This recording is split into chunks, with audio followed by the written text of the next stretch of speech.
أيها الذين آمنوا صلوا عليه وسلموا تسليما اللهم صل على سيدنا محمد وعلى آل سيدنا محمد.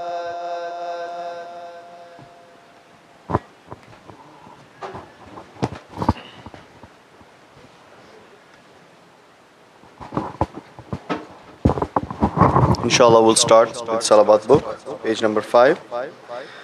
Allahumma salli wa sallim ala Nabina Muhammad alayhi salam salatan tadumu wa tuda ilay wa mara layali wa tula dawam.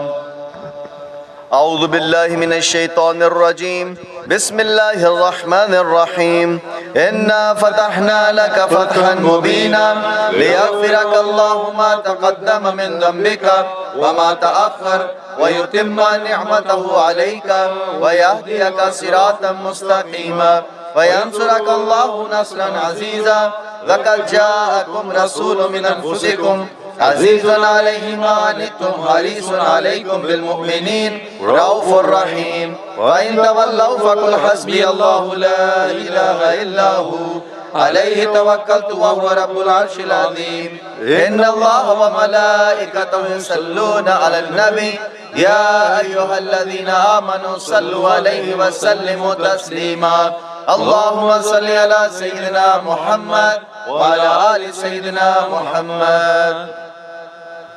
بسم الله الرحمن الرحيم.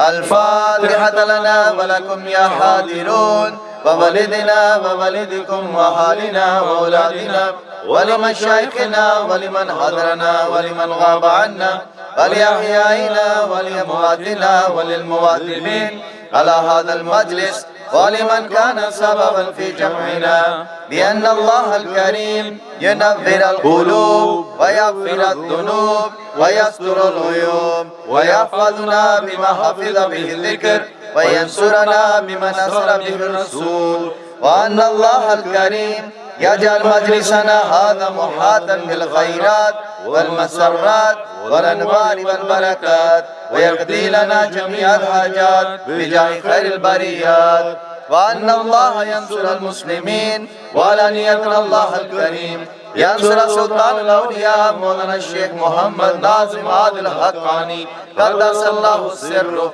بجاه خير الأنام وعلى كل نية صالحة مع حسن الخاتمة عند الموت بعد العمر المديد في طاعة الله وإلى حضرة النبي. بسر سورة الفاتحة.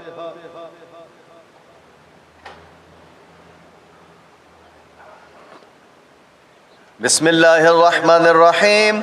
أنت سلطاننا يا ربنا اغفر لنا وارحمنا وتب علينا وزد حبيبك سيد الأولين والآخرين سيدنا محمد صلى الله عليه وسلم زده يا ربي عزا وشرافا ونورا وسرورا وسلطانا ورضوانا رغما في الشيطان ومن تبعه. عباد الله رجال الله أغيثونا بأهل الله وكونوا عوننا في الله سنهضا بفضل الله ويا أكتاب ويا أنجاب ويا سادات ويا أحباب وأنتم يا طول الألباب تعالوا وانظروا لله عباد الله رجال الله أغيثونا بأهل الله وكونوا عوننا في الله سنهضا بفضل الله سألناكم وللزلفى رجوناكم وفي أمر قصدناكم فشدوا أمركم لله عباد الله رجال الله أغيثونا بأهل الله وكونوا عوننا في الله سنهضا بفضل الله فيا ربي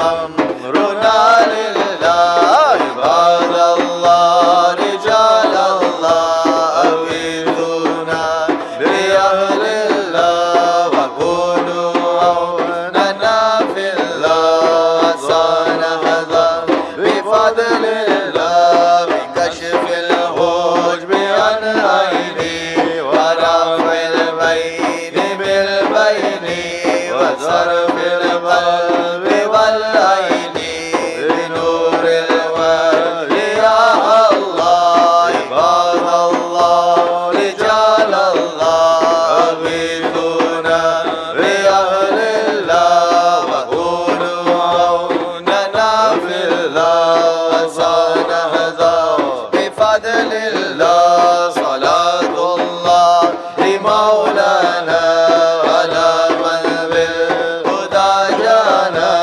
ومن بالحق أولانا شفي الخلق عند الله عباد الله رجال الله أغيثونا لأهل الله وكونوا عوننا في الله سنهضى بفضل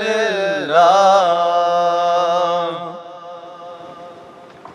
مدد مدد مدد يا سيد مدد مدد مدد مدد مدد يا رسول الله مدد يا أبو بكر صديق مدد يا عمر فاروق مدد يا عثمان غني مدد يا إمام علي مدد مدد مدد يا سيدي مدد مدد مدد مدد مدد يا رسول الله مدد يا فاطمة زهرة مدد يا إمام حسن مدد يا إمام حسين مدد يا سلمان الفارسي مدد مدد مدد يا سيدي مدد مدد مدد مدد مدد يا رسول الله مدد يا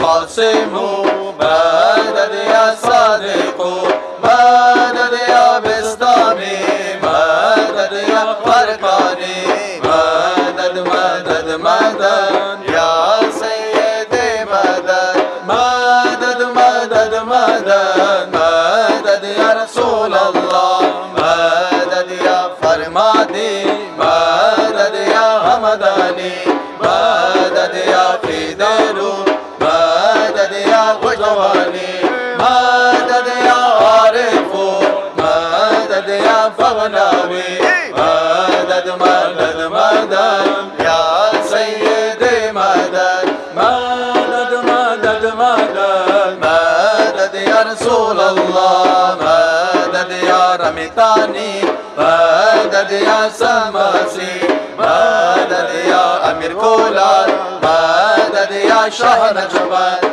مدد يا عطارو مدد يا جارقي مدد مدد مدد يا سيدي مدد مدد مدد مدد مدد يا رسول الله مدد يا أحراري مدد يا زاهدي مدد يا درويشو مدد يا أكناكي مدد يا باكي بالله مدد يا سر هندي مدد مدد مدد يا سيدي مدد مدد مدد مدد مدد يا رسول الله مدد يا معصومي مدد يا سيف الدين مدد يا بدواني مدد يا شمس الدين مدد يا دهلاوي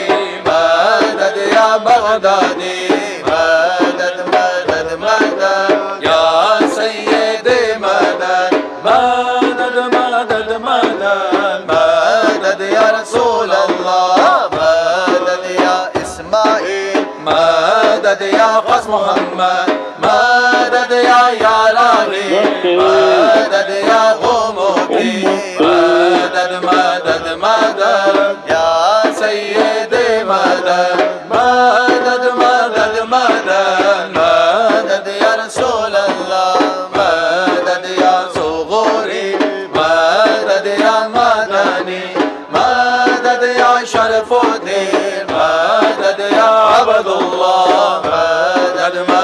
مدد يا سيدي مدد مدد مدد مدد مدد يا رسول الله مدد يا شيخ ناظم مدد يا شيخ هشام مدد يا شيخ عدنان مدد يا شيخ خالد مدد مدد مدد يا سيدي مدد مدد مدد مدد مدد يا رسول الله مدد يا صاحب الوقت مدد يا فرداني مدد يا صديق مدد يا يماني مدد يا إمام العارفين مدد يا صفاوي مدد يا مرب الحال مدد يا فضلنا مدد مدد مدد يا سيدي مدد مدد مدد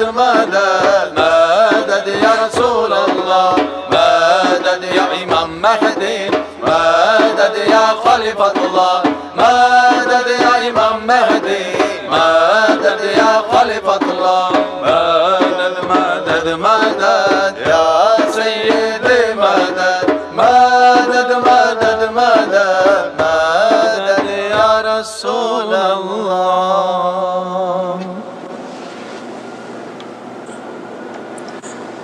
السلام عليكم ورحمة الله وبركاته. وعليكم السلام ورحمة الله.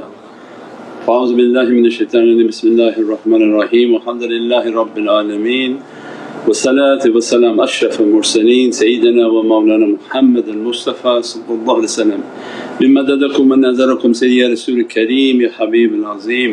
Inshallah fi barakat Shahr Mubarak and the blessed days of Hajj, that Allah dress us and bless us and keep us in the company of those whom He has favoured, Nabi'een, Siddiqeen, Shuhada'i wa Saliheen, and they are the best of those to keep company for Allah with them. Inshallah بمددكم ونظركم يا Sultan al-Awliya Imam Shaykh Abdul Faiz al-Daghestani, Sultan al-Awliya Shaykh Muhammad Nazim Adil Haqqani, Mawlana Shaykh Hisham Kabani, Shaykh Adnan Kabani, Shaykh Muhammad Adil, Abd Khaliq al-Khujdawani, Sahib Zaman Sayyidina Muhammad al-Mahdi alayhi salam, Ruhullah Sayyidina Isa alayhi salam, Saifullah Sayyidina alayhi salam, Thumma Abu Bakr Siddiq, Sayyidina Ummah, Sayyidina Uthman, Imam al-Hasan alayhi salam, Imam al-Husayn alayhi salam, Sayyidatina Fatimah alayhi salam, wa Sayyida wa Saddatina wa Siddiqeen. Al-Fatiha. Al-Shafat ya Rasul al-Kareem. Ameen. Inshallah we have some Farsi Nasheeds inshallah. 8-7.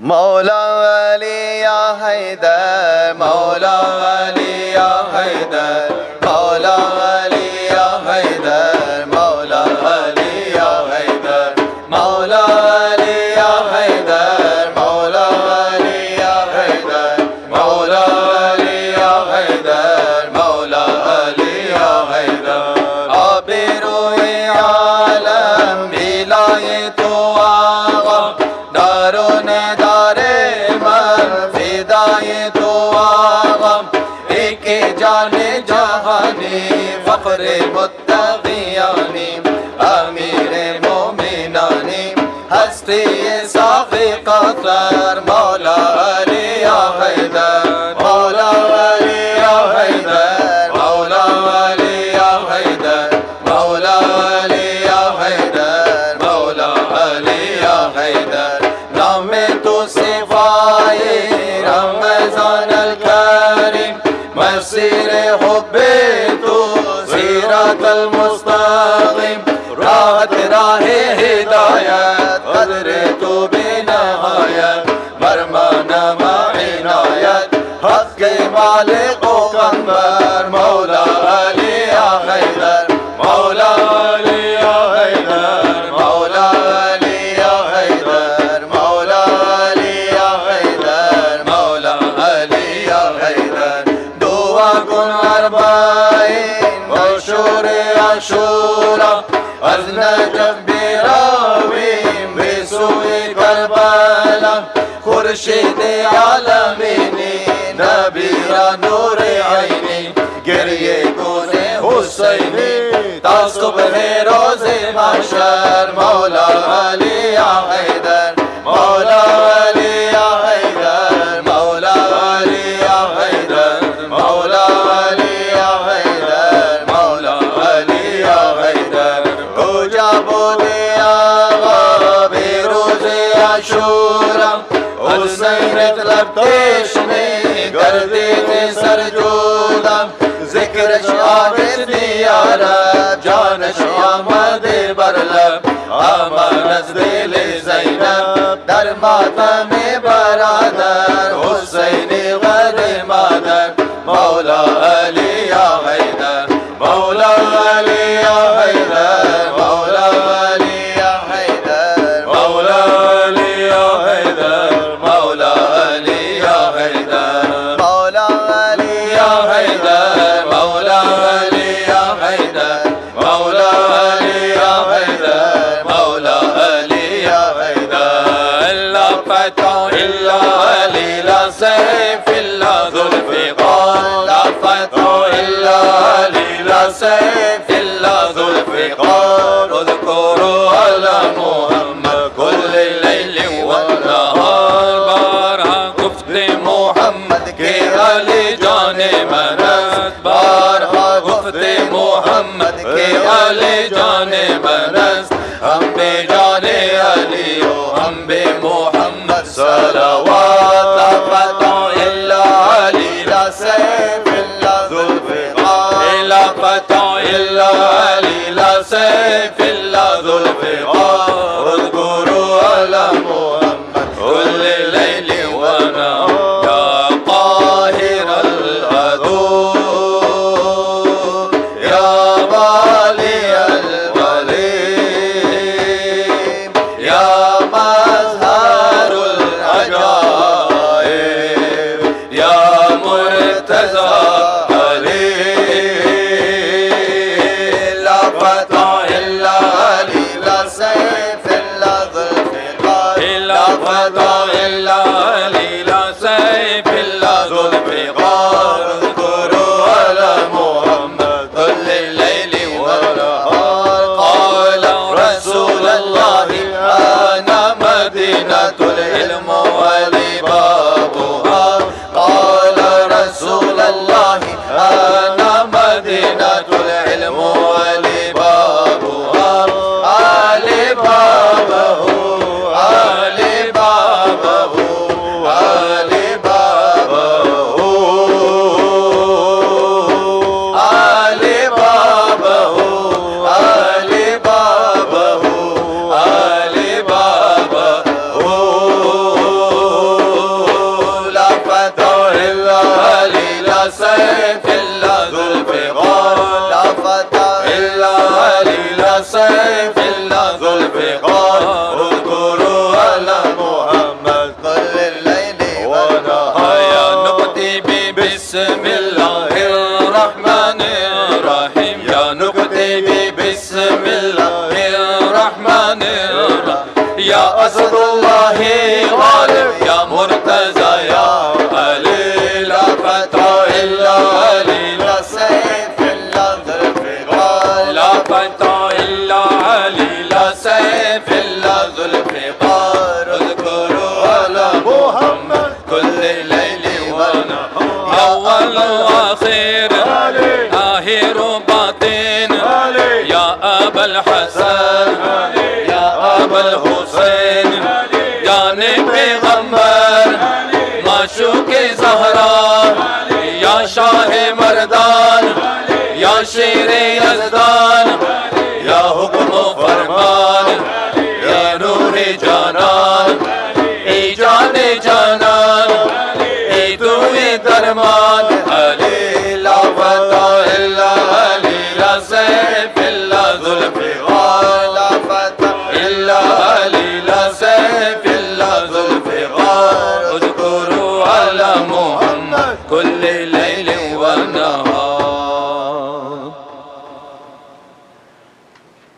Inshallah, page number 18. Allah madad, Allah madad, Allah madad, Allah madad.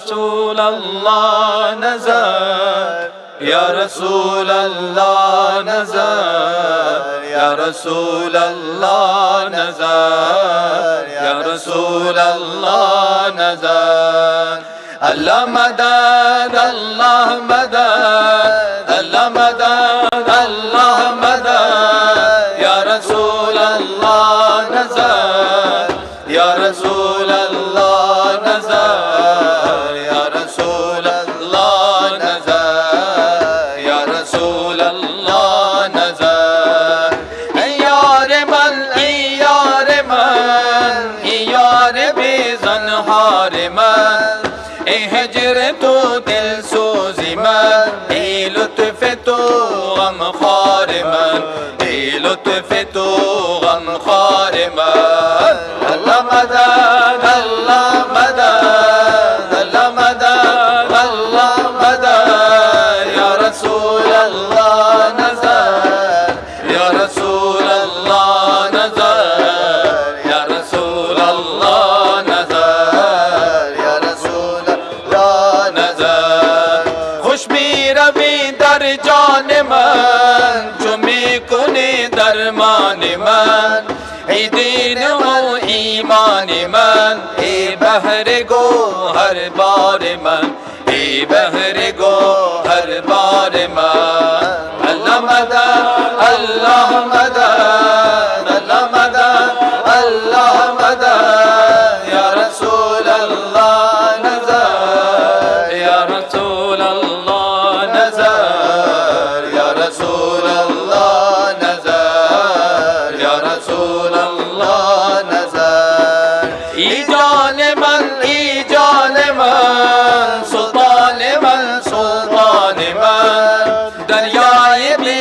پایان من بالا تر از پندار من بالا تر از پندار من اللہ مدد اللہ مدد اللہ مدد اللہ مدد یا رسول اللہ نظر یا رسول اللہ نظر یا رسول اللہ نظر یا رسول اللہ نظر اس شب روان را مشعله ای عاشقان را سلسله ای منزل هر قافله ای قافله سالار من ای قافله سالار من اللہ مدد اللہ مدد اللہ مدد اللہ مدد یا رسول اللہ نظر یا رسول اللہ نظر یا رسول اللہ نظر یا رسول اللہ نظر پوشیدہ چون جان می روی اندر میان جان من سرو خرامان منی ای رونق بستان من ای رونق بستان من اللہ مدد اللہ مدد اللہ مدد اللہ مدد یا رسول اللہ نظر یا رسول اللہ نظر یا رسول اللہ نظر یا رسول اللہ نظر چمی روی بی من مرو ای جان جان بی تن مرو وز چشم من بیرون مشو ای مشعل تابان من ای مشعل تابان من اللہ مدد اللہ مدد اللہ مدد اللہ مدد یا رسول اللہ نظر یا رسول اللہ نظر یا رسول اللہ نظر یا رسول اللہ نظر مردم ہمیں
Maulana Shaykh Naqshbandi. صل على سيد الأسفياء صل على حجة الأولياء صل على سيد الأسفياء صل على حجة الأولياء صل على سيد الأسفياء صل على حجة الأولياء صل على سيد الأسفياء صل على حجة الأولياء یا شاه نقشبندی یا دلمو به جز تو نه به هیچ کس ندم ای یار یار یار شاه نقشبندی یا دلمو به جز تو نه به هیچ کس ندم صلی علی سید الاسفیاء صلی علی حجت الاولیاء صلی علی سید الاسفیاء صلی علی حجت الاولیاء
به محمد و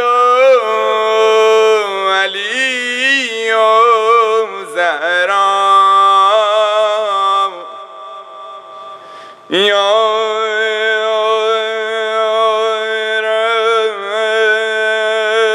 حسین و حسن و آل عبا که از لطف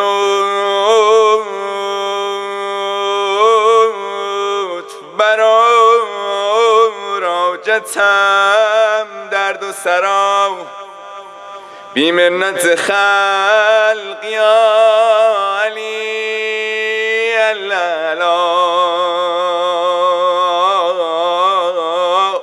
یا علی العلا یا مولا دل و تنگ اومده شیشه دلم ای خدا زیر سنگ اومده یا مولا دل و تنگ اومده شیشه دلم ای خدا زیر سنگ اومده در دیده به جای خواب بس مرا یا مولای دلم تنگ اومده شیشه دلم ای خدا زیر سنگ اومده یا مولا دلم تنگ اومده شیشه دلم ای خدا زیر سنگ اومده زیرا که به دیدن چشم بست مرا یا مولا دل تنگ اومده شیشه دلم ای خدا زیر سنگ اومده یا مولا دل تنگ اومده شیشه دلم ای خدا زیر سنگ اومده باید تو بخواد تو که بخوابش بینی یا مولا دل تنگ اومده شیشه دلم ای خدا زیر سنگ اومده یا مولا دل تنگ اومده شیشه دلم ای خدا زیر سنگ اومده بی خبران چه وقت خواب است برا یا مولا دل تنگ اومده شیشه دلم ای خدا زیر سنگ اومده یا مولا دل تنگ اومده شیشه دلم ای خدا زیر سنگ اومده ای لالت چون گروخ یار منی یا مولا دل تنگ اومده شیشه دلم ای خدا زیر سنگ اومده یا مولا دل تنگ اومده شیشه دلم ای خدا زیر سنگ اومده یه غن پسر چشم شکار آمده یا مولا دل تنگ اومده شیشه دلم ای خدا زیر سنگ اومده یا مولا دل تنگ اومده شیشه دلم ای خدا زیر سنگ اومده یا تشنه شدی یا شکار آمده یا مولا دل تنگ اومده شیشه دلم ای خدا زیر سنگ اومده یا مولا دل تنگ اومده شیشه دلم ای خدا زیر سنگ اومده نی تشنه شدی نی شکار آمده یا مولا دل تنگ اومده شیشه دلم ای خدا زیر سنگ اومده یا مولا دل تنگ اومده شیشه دلم ای خدا زیر سنگ اومده دیوانه شده دیدن یار آمده یا مولا دل تنگ اومده شیشه دلم ای خدا زیر سنگ اومده یا مولا دل تنگ اومده شیشه دلم ای خدا زیر سنگ اومده اللهم salli wa sallim wa barik alayhi wa ala alihi. Inshallah, let's do some qawalis.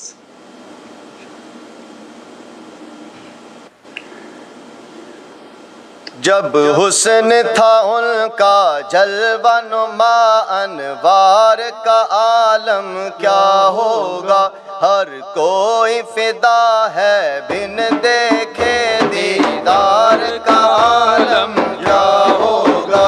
जब हुस्न था उनका जलवा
जब उनके गदा भर देते हैं शाहान ज़माना की झोली। मोहताज का जब ये आलम है मुख्तार का आलम क्या होगा। मोहताज का जब ये आलम है मुख्तार का आलम क्या होगा। हर कोई फिदा है बिन देखे दीदार का आलम क्या होगा। चाहे तो इशारों से अपने काया ही पलट दे दुनिया की। चाहे तो इशारों से अपने काया ही पलट दे दुनिया की। ये शान है उनके गुलामों की सरकार का आलम क्या होगा। ये शान है उनके गुलामों की सरकार का आलम क्या होगा। हर कोई फिदा है बिन देखे दीदार का आलम क्या होगा।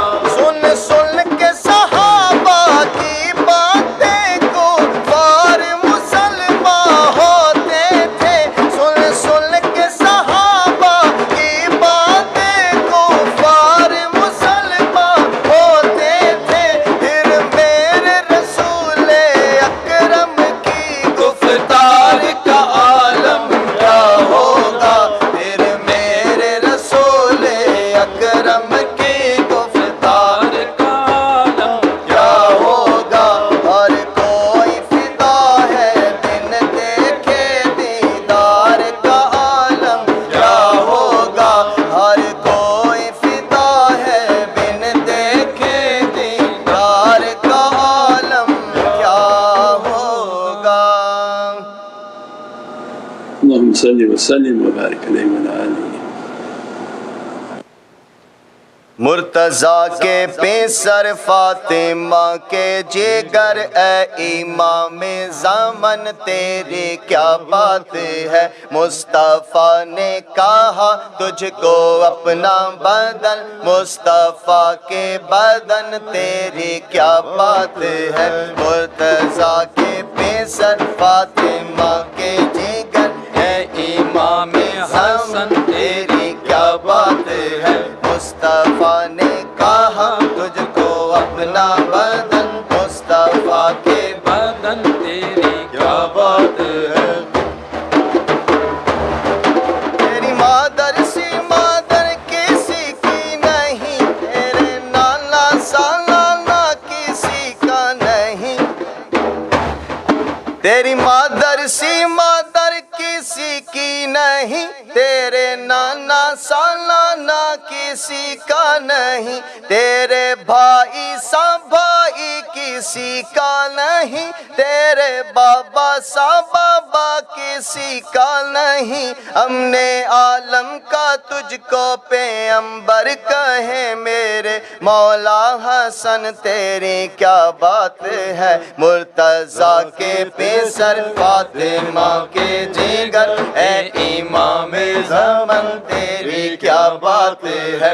मुस्तफ़ा ने कहा तुझको अपना बदन। मुस्तफ़ा के बदन तेरी क्या बात है। जैसे कुरआन ज़माने में लारब है तू भी ऐसे ज़माने में लारब है। जैसे कुरआन ज़माने में लारब है तू भी ऐसे ज़माने में लारब है। मुस्तफ़ा मुर्तज़ा सैयदा फातिमा वो भी बेअब है तू भी बेअब है। मुस्तफ़ा मुर्तज़ा सैयदा फातिमा वो भी बेअब है तू भी बेअब है। तेरी सुलहों में मुज़मिर है हक़ी फ़ता इब्ने खैबर शिकन तेरी क्या बात है। मुर्तज़ा के पेसर फातिमा के जिगर ए इमाम ज़मन तेरी क्या बात है। मुस्तफ़ा ने कहा तुझको अपना बदन। मुस्तफ़ा के बदन तेरी क्या बात है। तेरी तखलीक एक मखलूक से है जुदा, तो तहारत की झोली में नाजिल हुआ। तेरी तख्लीक मखलूक से है जुदा, तो तहारत की झोली में नाजिल हुआ। गुलशन फातिमा में तुझे देखे कर हूरो गुलमान ने और कुदसियों ने कहा, गुलशन फातिमा में तुझे देखे कर हूरो गुलमान ने और कुदसियों ने कहा, बाबे ज़हरा में तुझसे बाहर आ गई, बाबे ज़हरा में तुझसे बाहर आ गई। ए बहारे चमन तेरी क्या बात है, मुर्तज़ा के पेसर फातिमा के जिगर, ए इमाम ज़मन तेरी क्या बात है। मुस्तफ़ा ने कहा तुझको अपना बदन, मुस्तफ़ा के बदन तेरी क्या बात है, मुस्तफ़ा के बदन तेरी क्या बात है। माशाअल्लाह। अल्लाहुम्मा सल्ली अला सय्यिदना मुहम्मद व अला आलि सय्यिदना मुहम्मद। सुब्हान रब्बिका रब्बिल इज़्ज़ति अम्मा यसिफून, सलामुन अलल मुरसलीन वल्हम्दुलिल्लाहि रब्बिल आलमीन। इला शरफ नबी सल्लल्लाहु अलैहि वसल्लम व आलिहि वसहबिल व अला मशाइखिना फ़ी तरीक़त नक्शबंदिय्यत अल-अलिय्या व साइर सदातिना सदक़ीन अल-फ़ातिहा।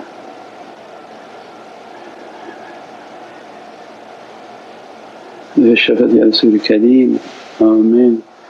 أعوذ بالله من الشيطان الرجيم. بسم الله الرحمن الرحيم. أطيعوا الله أطيعوا الرسول أولي الأمر منكم. And always a reminder for myself, أنا عبدك العجيز الضعيف مسكين وظالم الجهل, but for the grace of Allah that we are still in existence. Alhamdulillah that Allah gave us a life in which to see this year's Hajj and to enter into the holy month of Zulhijjah and the time of Hajj.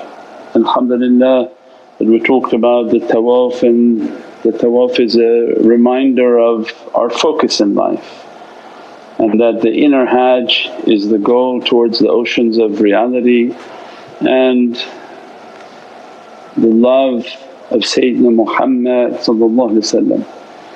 Our Safa and Marwa is a lifelong process of the divine springs and oceans of reality that Allah want to dress within the soul of the seekers.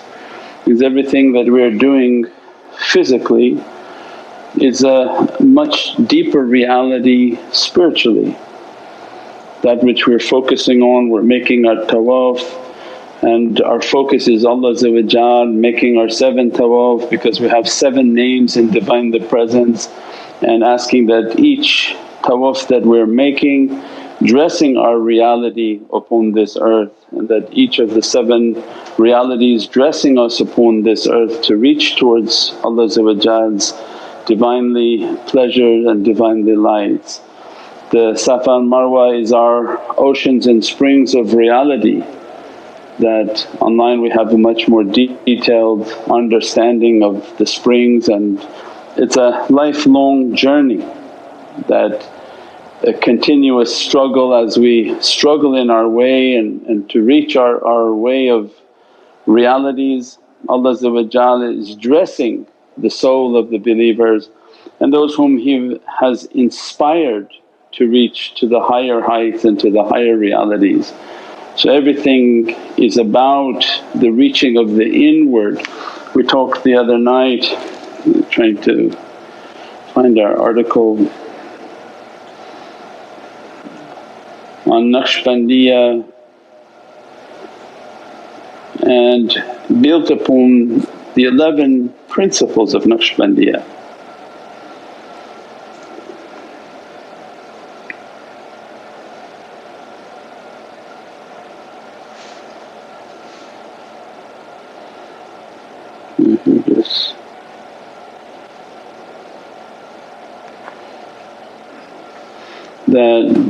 The tariqah, so every tariqah had a specialty and a gift that they were bringing out. Mevlevis and Sayyidina Jalaluddin Rumi Qaddasallahu Sirruh was bringing out the reality of the Muhammadan haqqaiq and teaching the students sama.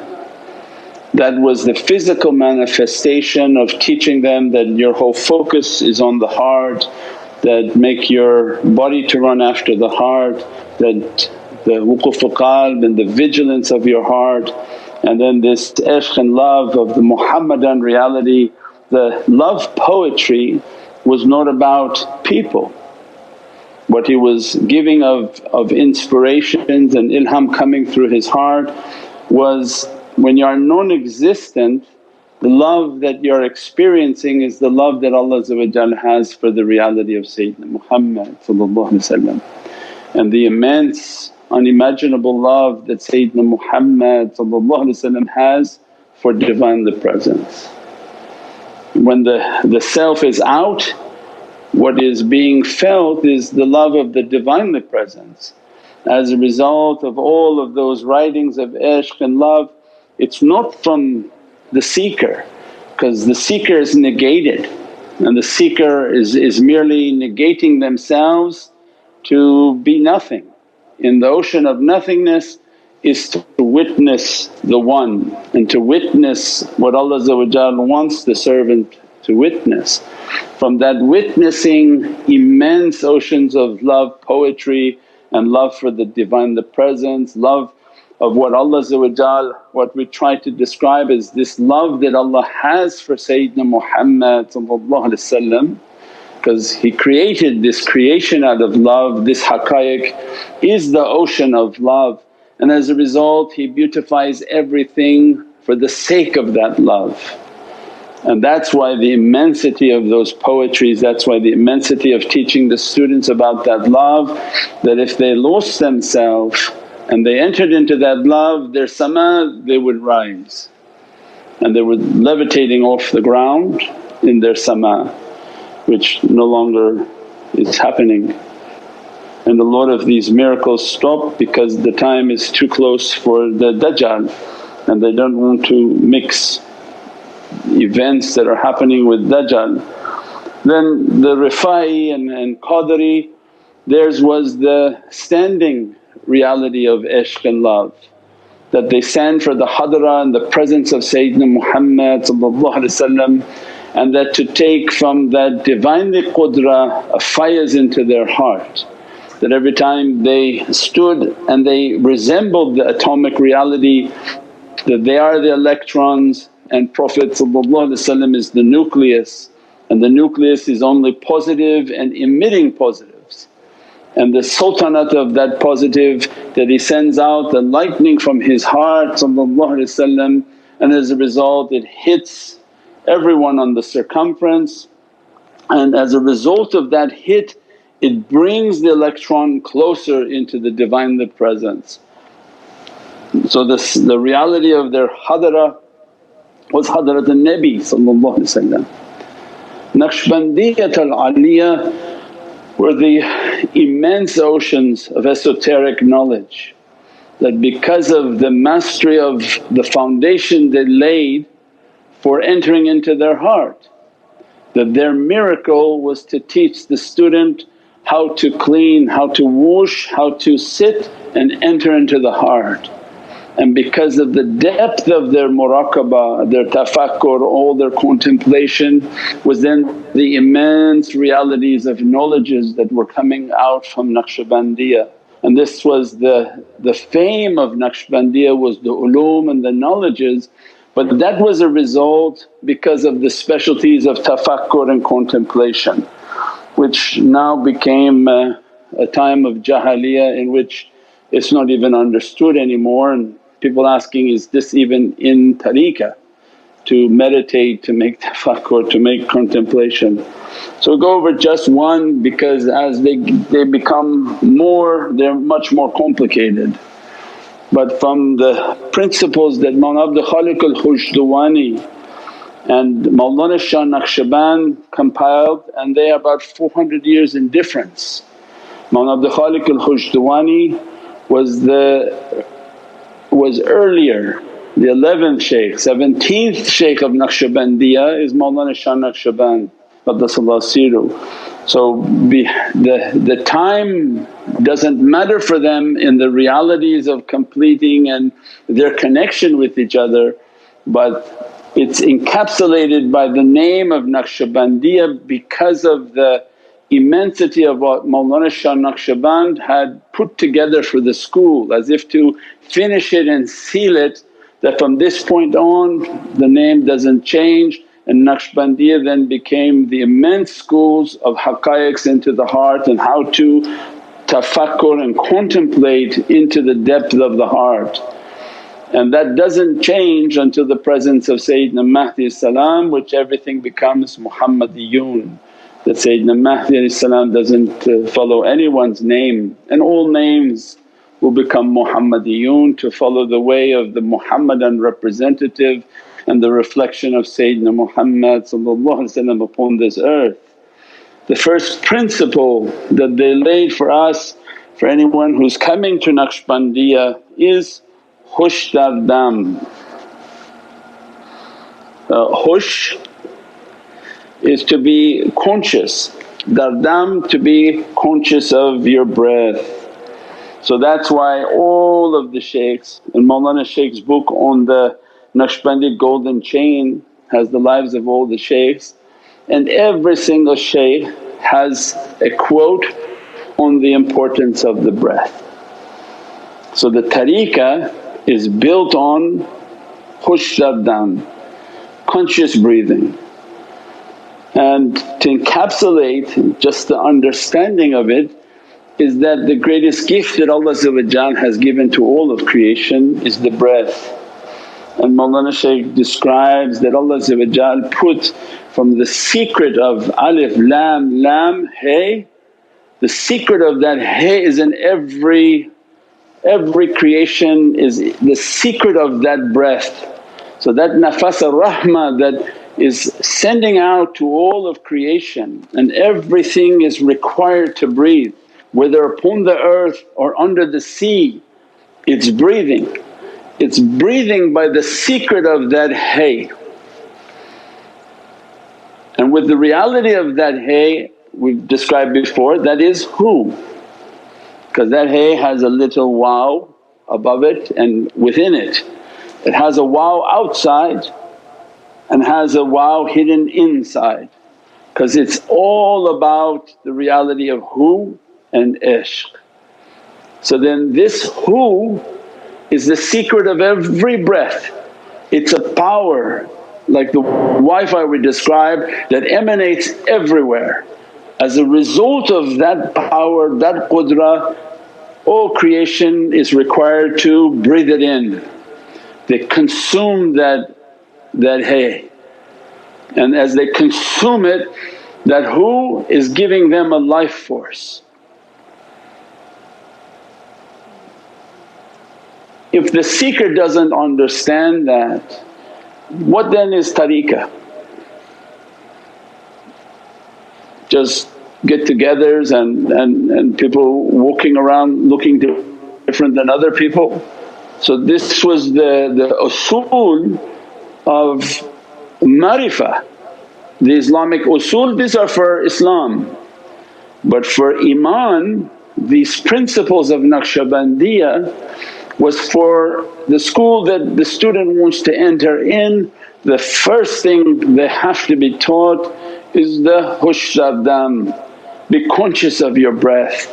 All the teachings on the importance of breath, all the realities of hu, that when you understand that this power of breath is hu, and the people that we call guides because they have hidayat, they have wow and wudud.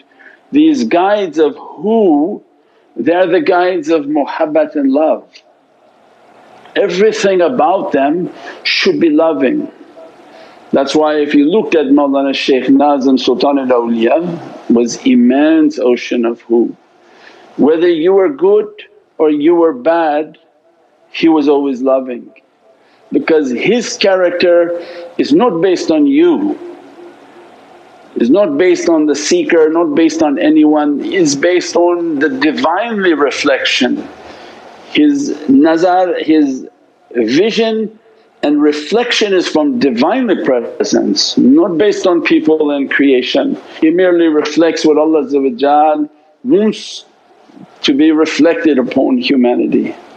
But the reality of the human is that they are the symbols of ishq and love, that they must be emanating a wow and that they have a love and compassion for everything. But doesn't mean all of them are not capable of errors, because life and all of its complexities.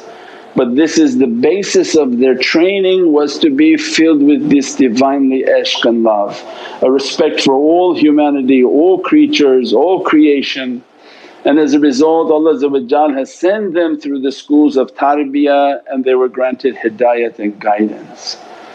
And the hidayat and guidance is with all their faculties. They have to have trained their ears, how to guide their ears means how to listen. When they accompanied their shaykh they listened. They didn't care if they were family with the shaykh, not family with the shaykh. Don't interfere with what that reality of listening had to be, because the shaykh was merely the symbol of Sayyidina Muhammad, so that the hearing could be unlocked. But when you use your aql with them and don't hear from them, don't hear them, start using your own thought processes, this hearing doesn't open as was open for them. They opened their eyes because Allah taught them how to keep control of their eyes, and that'll be in the other steps. As a result Allah showed them also how to clean their eyes. Once Allah stamped their eyes to be clean, taught them how to clean their eyes, they have been trained on how to keep their eyes clean. That for every event and everything that happening upon this earth, awliyaullah are witness to it. You're good, the bad and extremely horrible, there must be angels present and awliyaullah present at every event. There's nothing happening on this earth that their soul is not witness to. From the torturing of people, killing, violence, whatever you can imagine of it, their soul must be present. If Allah didn't train them on how to clean, they would collapse from difficulty and horrific nature of the reality of dunya. But means that Allah trained their hidayah, trained their breath, how to breathe, how to purify their breath. Hushdardam was then the importance of their breath. They understood that this power is in everything, it's reaching every creation to reach that hoop. As a result, this is the most important force that Allah is sending onto this creation. So we call nafas ar-Rahmah is the breath of the merciful, the most merciful. So then to train on how to connect with the shaykhs, how to connect with our reality, and then in the tafakkur begin, because everything its foundation is with the connection. So again the analogy is you first going to build a house, then you're going to decide what you're putting into the house. If you don't, it's as if you put your couch outside in the backyard. First is the house, everything then beautiful goes inside the house. The house is the connection with the shaykh. Otherwise if you begin to meditate without the shaykh, of course shaitan is going to be sitting next to you and all his representatives are going to be connecting to your head, to your ears and to your heart. That's why the connection has to come first, the tafakkur comes first. As soon as they connect, they learn to connect, they ask for the faiz, they ask to be present, then hushdardam they begin to train that breathe, be conscious of this breath that coming in. Every breath that coming in is a power and energy, and every dirtiness is being exhaled. They trained with this, breathing this energy until they catch the fire of that energy. When Allah again grant their breath and their training sincerity, they begin to breathe like a divine fire comes in and they begin to be ignited from that heat. Every dhikr they make, when they say subhanallah, alhamdulillah, everything in them is shaking and on fire, because every dhikr has an immense power. We have emails from people, they say, Ya Jabbar, and they begin to shake, Ya Qahhar, they begin to shake, and said that the shaitan in the room was catching on fire as they were shaking, the shaitan was burning.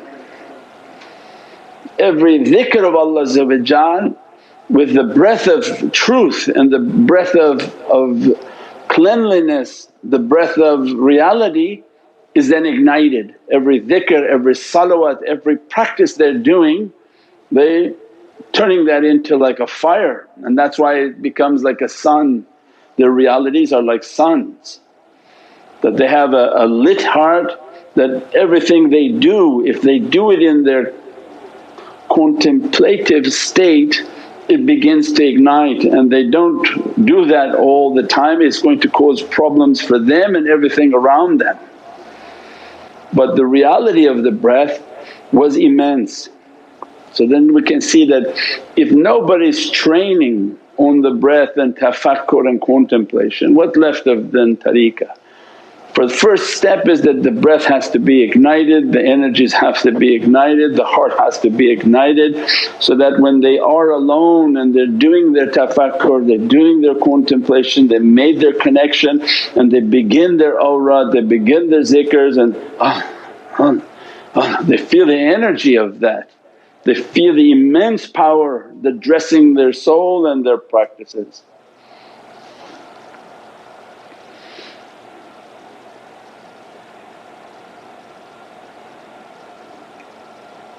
We go to, and then the immensity of all of that breath and the reality of the breath, the life of this breath and all the physiology of this breath. What happens when this power comes in and comes into the lungs, comes into the heart, comes into all the organs, what type of power in the breath comes out in their breathing. So the immensity of that reality. Then the second of these principles is nazar bar qaddam, and again these are all Farsi because Mawlana Shah Naqshband, they're all the Khurasan masters where all their futuhats are in Farsi. They say if Islam came in Arabic it became beautiful by Farsi, it brought out all the realities of Islam. So it means that for somebody to wonder, oh, are these guys Shia, why are these guys Iranian? It's as if they have lost all understanding of the reality of Islam. All of the realities of Islam and the beatific reality of Islam came from the people of Fars. Sayyidina Abdul Qadir Jailani was Farsi speaking, that brought all these haqqaiqs and all these realities out. Tirmizi was Farsi speaking, Bukhari was Farsi speaking. All the hadith translations and books are all Farsi and all written in Farsi. All their maqams are in Uzbekistan, which is all Khurasan, which was all the lands of Fars. So again, like in last days becomes something ajeeb and they want to give weird political titles. No, these are from the Farsi masters bringing back all of this reality onto this earth for the presence of Sayyidina Mahdi salam. Nazar bar qadam, that they would then teach the students that your life is about where you're looking, that the nazar precedes the qadam. Your eyes will precede where your movement will be. So that which you look at and focus at, don't be surprised your feet are following it later.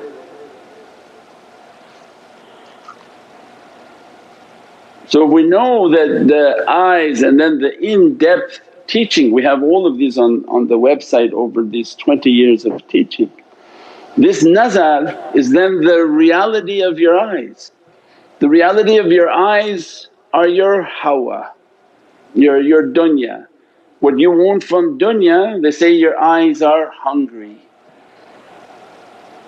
So that which you look at with your physical eyes and don't compare with shaykh, these are for non-shaykh people. Shaykhs then they have a different system in which Allah has certified them with because of where they have to be and where their soul is always at. But the nazar of people on what they look at, it's going to influence their qadam and their step and their movement. That which you look at, it's a food. You say the eyes are hungry, they're eating what they see, and as a result it's pulling their body in that direction. And that's why we can understand that what shaitan is doing, he's pulling people. So there used to be a poetry for children, the Pied Piper, where someone would play a pipe and gather all the children and take them out into the thing and drop them into the river. This was a British kids things, they have very scary kids things, but this was an example that which they were focusing and making everybody to follow them in a tune and attract them to movement. Awliyaullah know that whatever your eyes are looking at is calling you. So you look towards all your dunya desires, all the things you want to buy, all the things that you want to look like. Shaitan knows that what you see through your eyes and he will pull you into that direction, and then everybody goes and modifies themselves, modifies their bodies, go and buy everything that they can't afford, and their qadam now is in a different direction. So then awliyaullah came and told nazar bar qadam that, keep your life in which your nazar, your eyes that control your heart, control your dunya desires, keep them upon your feet. Lower your gaze, keep them upon your feet, and the lowering of the gaze was that to focus on your qadam, focus on your feet. This is all like a formula. So not just you lower your gaze looking at the sidewalk crack, but the qadam and the secret of the qadam. The qadam is the path of Sayyidina Muhammad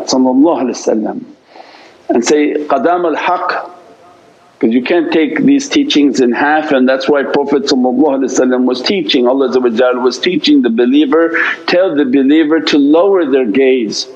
Awliyaullah come then to bring out its fruit and say, not only lower your gaze but keep your gaze upon your feet. And then they begin to say, why feet?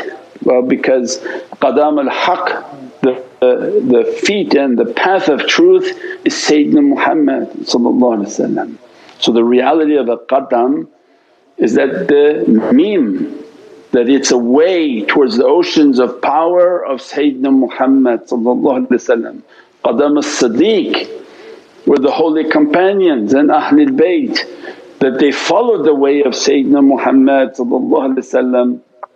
and as a result our life was from atiyullah, atiyu Rasul wa ulul amri minkum.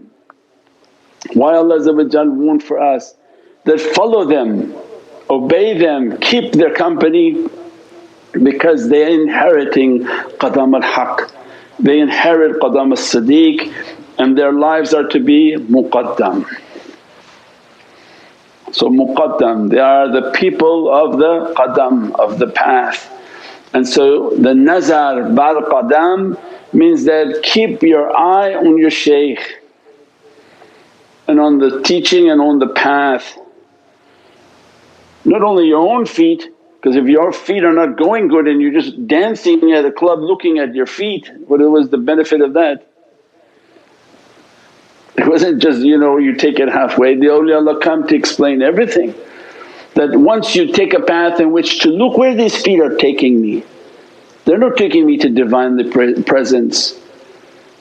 So that the seeker would seek out that, I want my feet to be muqaddam, I want to be somebody on a path towards the path of Sayyidina Muhammad. So then I must follow a muqaddam, one whom is certified on that reality, and as a result I follow them, I follow their teaching, follow their way, follow all of the practices that they're giving to us, so that I am a muqaddam, that I am following this shaykh. And that my nazar means my heart and my desire is upon that path. Not only because you can meet people who look down and they could be of a very, very extreme ideology.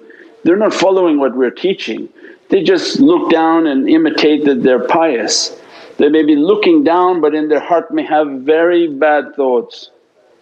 They could be people praying intensely but have very bad thoughts, very bad actions. They were praying, the Daesh and these terrorists in Iraq, they were praying and then putting people in cages and burning them.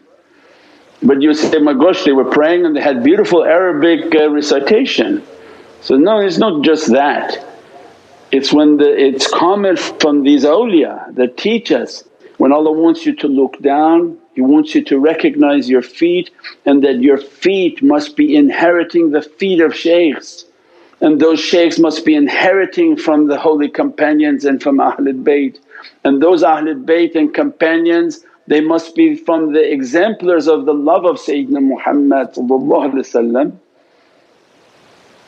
And then we know in our life that we are nazar bar qadam, and my whole nazar, my thought, my heart should be following that reality. What did they do? I should be doing it. Not how they are now, what did they do in all their training? I should be reading from them, I should be understanding and taking in their videos, all of these teachings and practices, so that I can reach to that reality of a muqaddam. And then I know that my heart is on that with them. It's not just you look down, somebody walking by look down, oh somebody walked by you look down. This is a whole entire way of life that every moment we have to ask, Ya Rabbi, is my nazar, is my true vision of my heart, and is my heart really with them and my heart is on that path?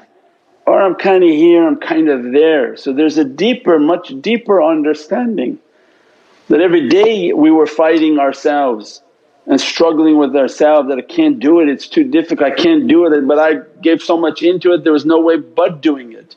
There was nowhere to go but doing it. And you know who? I saw a movie and I found out the military copies us.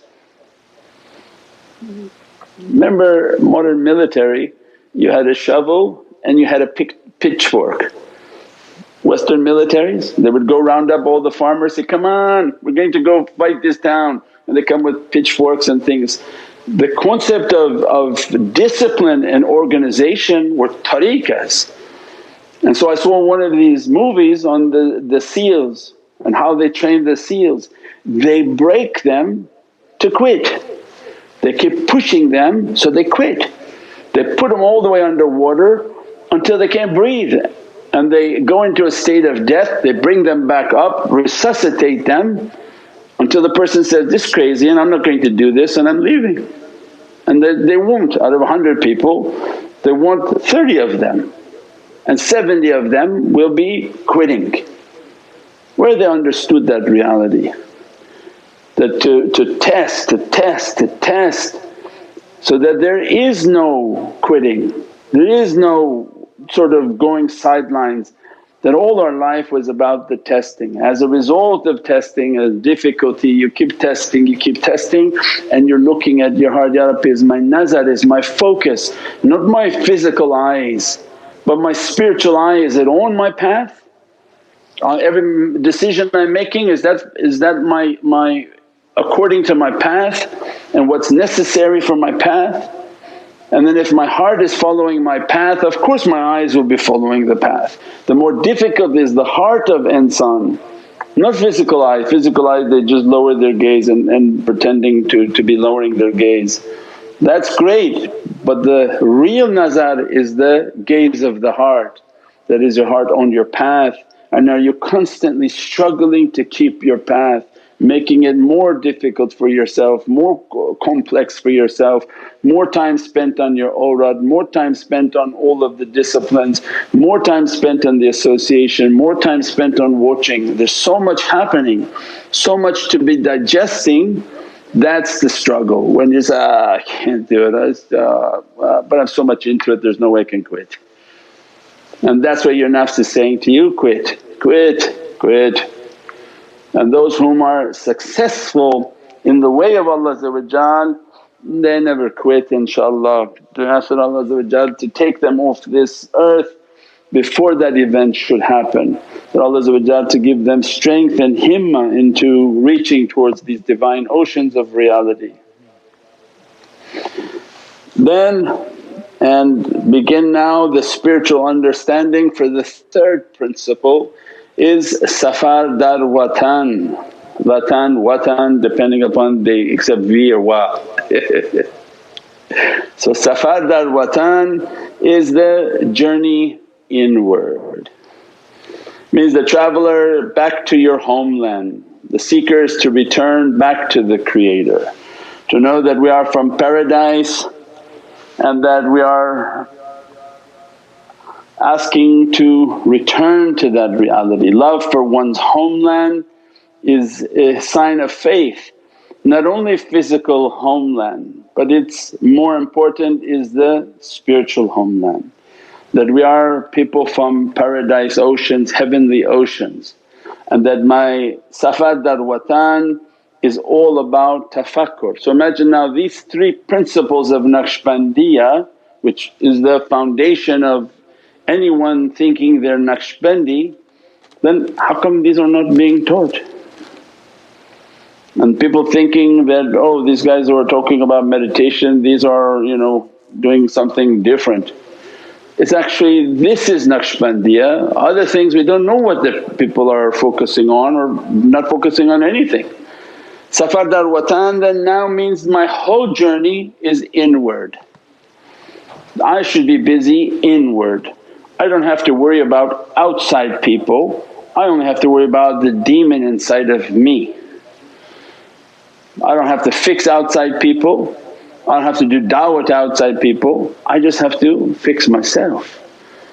So then I begin to take my journey inside, and then that begins the whole process of Naqshbandiya is then to look at myself, look at my character, look at my deeds, taking my meditation every night and taking a nighttime hisab. That I take an accounting of myself that, Ya Rabbi, what are the people, places and things that I like or dislike, and if I dislike them why? Based on myself, not based on anything else. So that I take an inventory of myself, why I dislike this person, why I dislike that person. And not because you find something wrong with them, because this is only for your grave. But what is your sickness in everything in your journey inward? What is your sickness? Why is it that you have jealousy? Why is it that you have envy? Why all of these issues? So that I get to know myself and I get to know what my triggers, what are my sicknesses, what are my difficulties. And that's why we said then the greater Hajj is the inner Hajj, in which the servant starts in Muharram and begin to go inside, what is wrong with me, what is the anger in me, what is the character in me, what are the dirtinesses around me, so that I can cleanse my heart. Because later on the higher levels of the principles will be vigilance of the heart. How to be vigilant of the heart, how to safeguard the heart from agitation, aggravation and anger. That when you get angry, this is not about one person and another person, I'm going to set them straight.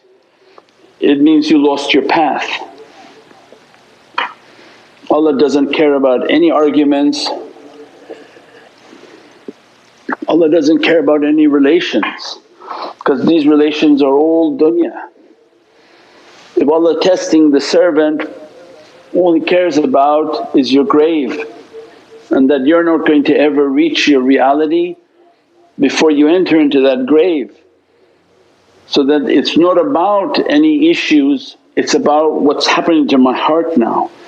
That the conversation is agitating my heart, best to hang up and break away, take some air and be vigilant over your heart. Anything that agitating you and aggravating you in a discussion, wuquful qalb, and to be vigilant into the heart, to guard and safeguard the heart and all of its immense powers. What are the bad, what is the good, what are the emotions? So it means now the safar dar watan is then the journey is a inward journey.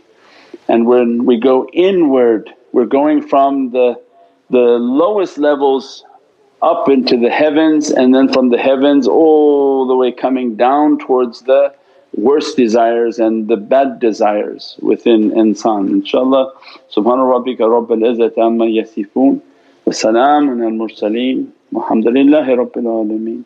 Bi hurmati Muhammad al Mustafa wa bi siri Surat al Fatiha.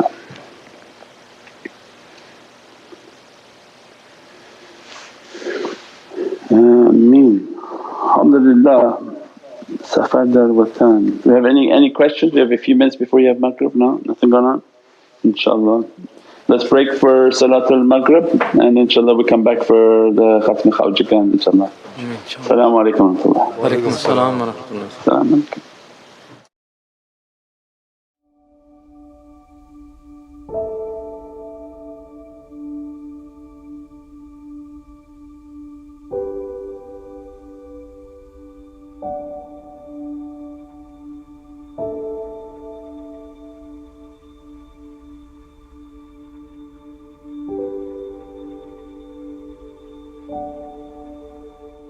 أشهد أن لا إله إلا الله أشهد أن لا إله إلا الله أشهد أن محمد رسول الله أشهد أن محمد رسول الله حي على الصلاة حي على الصلاة حي على الفلاح حي على الفلاح الله أكبر الله أكبر لا إله إلا الله الصلاة والسلام عليك يا من رسول الله تعالى رحمة العالمين الصلاة والسلام عليك وعليك سبيك أجمعين الصلاة والسلام عليكم يا أنبياء الله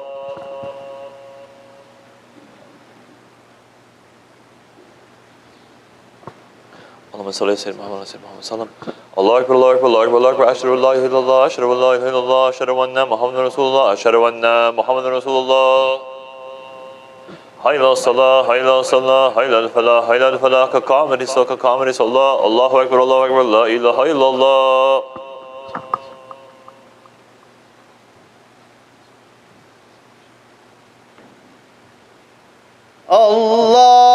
الله أكبر الله أكبر الحمد لله رب العالمين الرحمن الرحيم مالك يوم الدين إياك نعبد وإياك نستعين اهدنا الصراط المستقيم صراط الذين أنعمت عليهم غير المغضوب عليهم ولا الضالين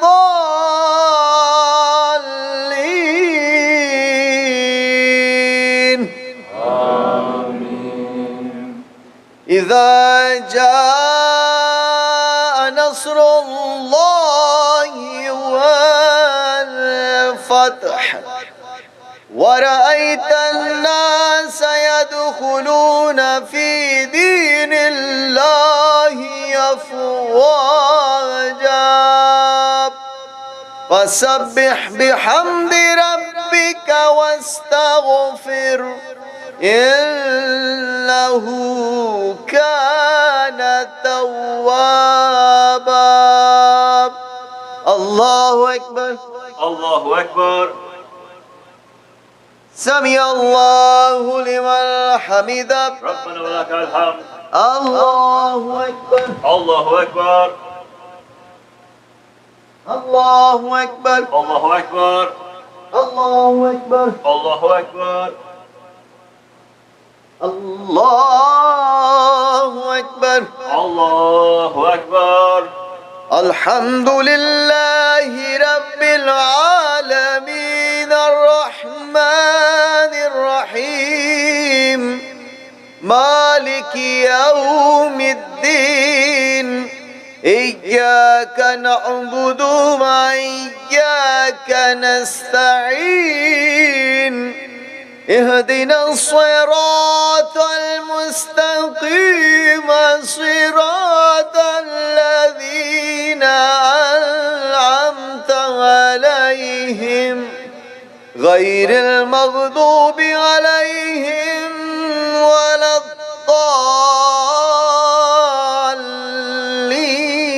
الضالين قل أعوذ برب الناس ملك الناس إله الناس من شر الوسواس الخناس الذي يوسوس في صدور الناس من الجنة والناس الله أكبر الله أكبر سمع الله لمن حمده ربنا ولك الحمد الله أكبر الله أكبر الله أكبر الله أكبر الله أكبر الله أكبر الله أكبر الله أكبر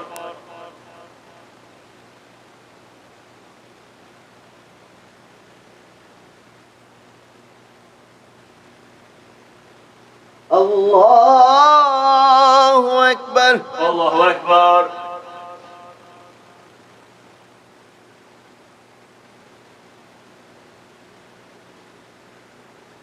الله أكبر الله أكبر سمع الله لمن حمده ربنا ولك الحمد الله أكبر الله أكبر الله أكبر الله أكبر الله أكبر الله أكبر الله أكبر الله أكبر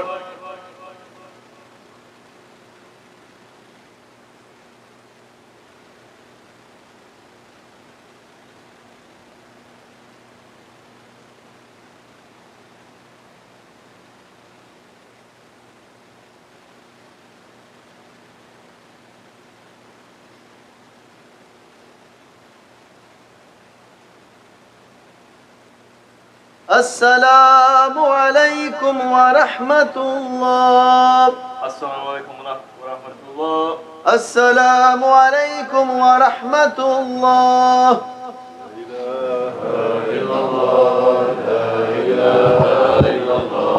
لا إله إلا الله محمد رسول الله صلى الله عليه وسلم استغفر الله استغفر الله استغفر الله اللهم السلام ومنك السلام تبارك ربنا وتعالى يا ذا الجلال والإكرام لا إله إلا الله وحده لا شريك له الملك ولم يحيي ويميت وهو على كل شيء قدير سامنا وأطعنا غفرانك ربنا وإليك المصير على رسولنا الصلوات استغفر الله سبحانه والحمد لله ولا إله إلا الله والله أكبر ولا حول ولا قوة إلا بالله العلي العظيم أعوذ بالله من الشيطان الرجيم بسم الله الرحمن الرحيم وإلهكم إله واحد لا إله إلا هو الرحمن الرحيم الله لا إله إلا هو الحي القيوم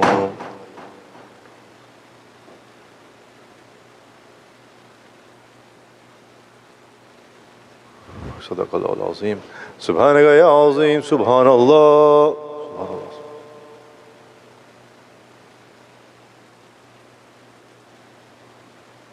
على نعمة الإسلام والشرف والإيمان دائما الحمد لله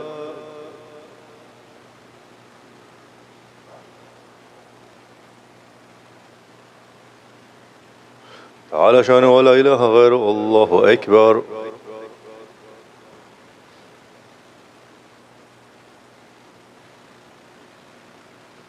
الله أكبر كبيرا والحمد لله كثيرا وسبحان الله بكرة وأصيلا. لا إله إلا الله وحده لا شريك له له الملك وله يحيي ويميت وله كل شيء قدير. سبحان ربي العلي الوهاب. يا وهاب يا وهاب يا وهاب يا مسبب الأسباب يا مفتح الأبواب يا مقلب القلوب والأبصار يا دليل المتحيرين يا غياث المستغيثين يا حي يا قيوم يا ذو الجلال والإكرام وأفوض أمري إلى الله إن الله بصير بالعباد. الفاتحة.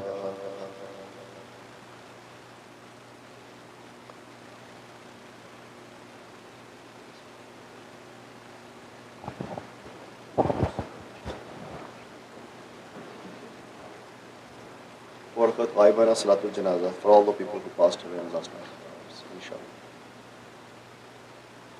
Allahu Akbar. Allahu Akbar.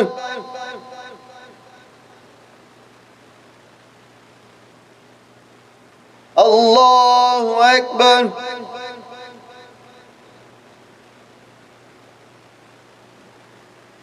Allahu Akbar. Assalamu alaikum wa rahmatullah. Assalamu alaikum wa rahmatullah. إلى شرف النبي صلى الله عليه وسلم وإلى سائر ساداتنا والصديقين. الفاتحة.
Salim Sayyidina wa Mawlana Muhammad al-Mustafa sallallahu alayhi wa sallam, bimadadakum wa nazarakum ya Sayyidi ya Rasul Kareem. Alhamdulillah that Nazar bar Qadam is an immense ocean that no matter how much time they give us you can go deeper and deeper. And what separates us from just people who are superficially trying to act out the hadith and the way of Sayyidina Muhammad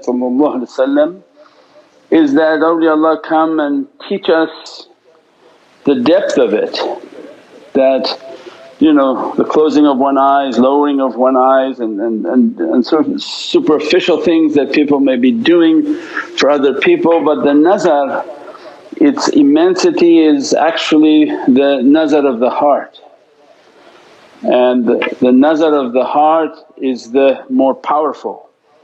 Remember in our principles, the inside controls the outside, that your physical faculties are of no value if the inside of you doesn't control them. So that when you're meditating and contemplating, the nazar of the heart is on the qadam. So it means that my heart has to be continuously vigilant of my path, and that to keep my path, to keep my way, to sacrifice so that I'm on my path. And everything is about the path, and so it's less important that the eyes and most important that the heart. And that which the heart focuses on will pull you towards it. So that's why the dunya people wrote a book called The Secret.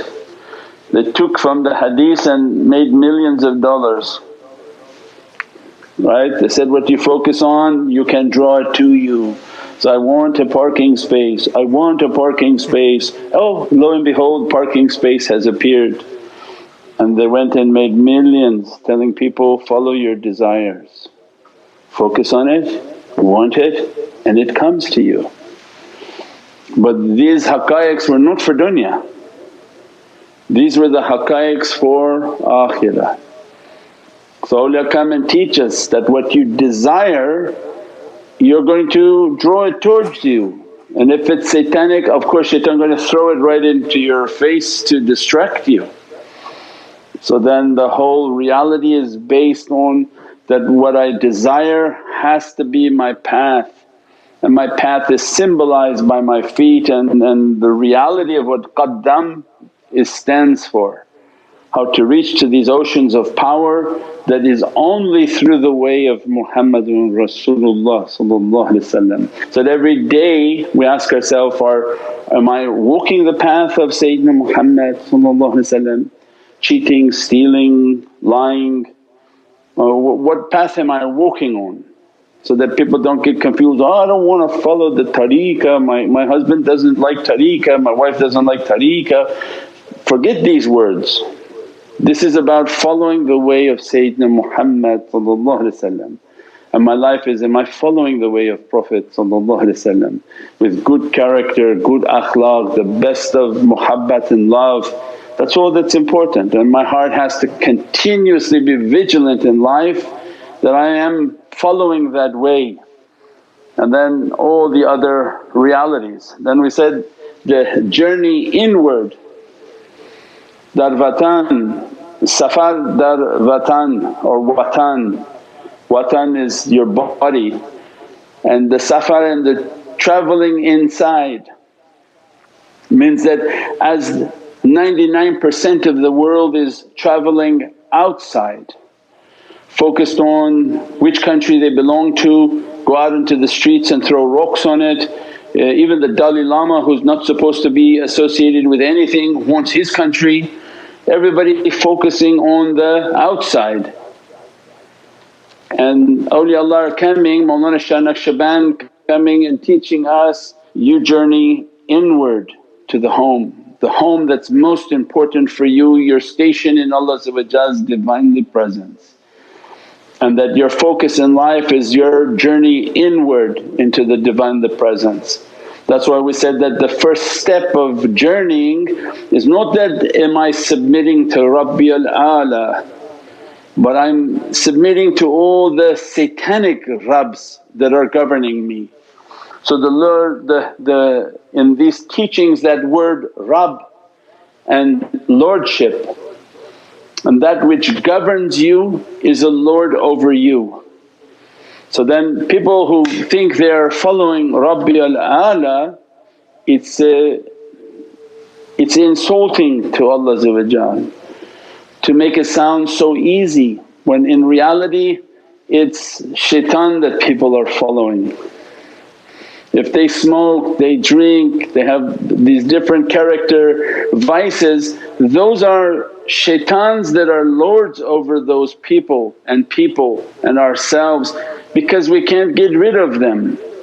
If we were truly following and submitting to Rabbi al-A'la, the Lord Most High, then it would have been a different existence. But because of the lordship of this lower dimension and how they have grabbed people, then they find themselves submitting to that reality. So Safar dar Watan is then to first find those, that my journey is inward. I have to reach this Mecca. If you can't get your $30,000 ticket for that one, this one is free. The heart Mecca is free, Baytullah, Qalb al-Mu'min Baytullah. This one Allah says free, come inside, clean it, wash it, purify it, and begin now your life of circumambulating and making tawaf around that reality. That Safar dar Watan then is opening all of that reality, and my whole journey is about my inner battle, my inner character, my inner problems, and resolves many of the conflicts. Why I have to worry about this person, that person, answer to about this thing or that thing. My life is about my grave and reaching that reality. I have to worry about myself before I can worry of others. I have to fix myself before I can fix others. A lot of emails about people trying to fix their children. I presume that after many years of not doing anything, some people wake up and realize their children who used to be nice cute little cubs have turned into wolves, like werewolves. We said before, every bache gorg, every child like a bache gorg is like a cute little cub, but every gorg become like a wolf. Some become like werewolf, because when they're too wild, impossible to control. Means then that was a symbol of that path, that I have to fix myself. And for those who are young and about to establish their families, or young and have young children, you shouldn't be emailing only about the child, but you should be fixing yourself.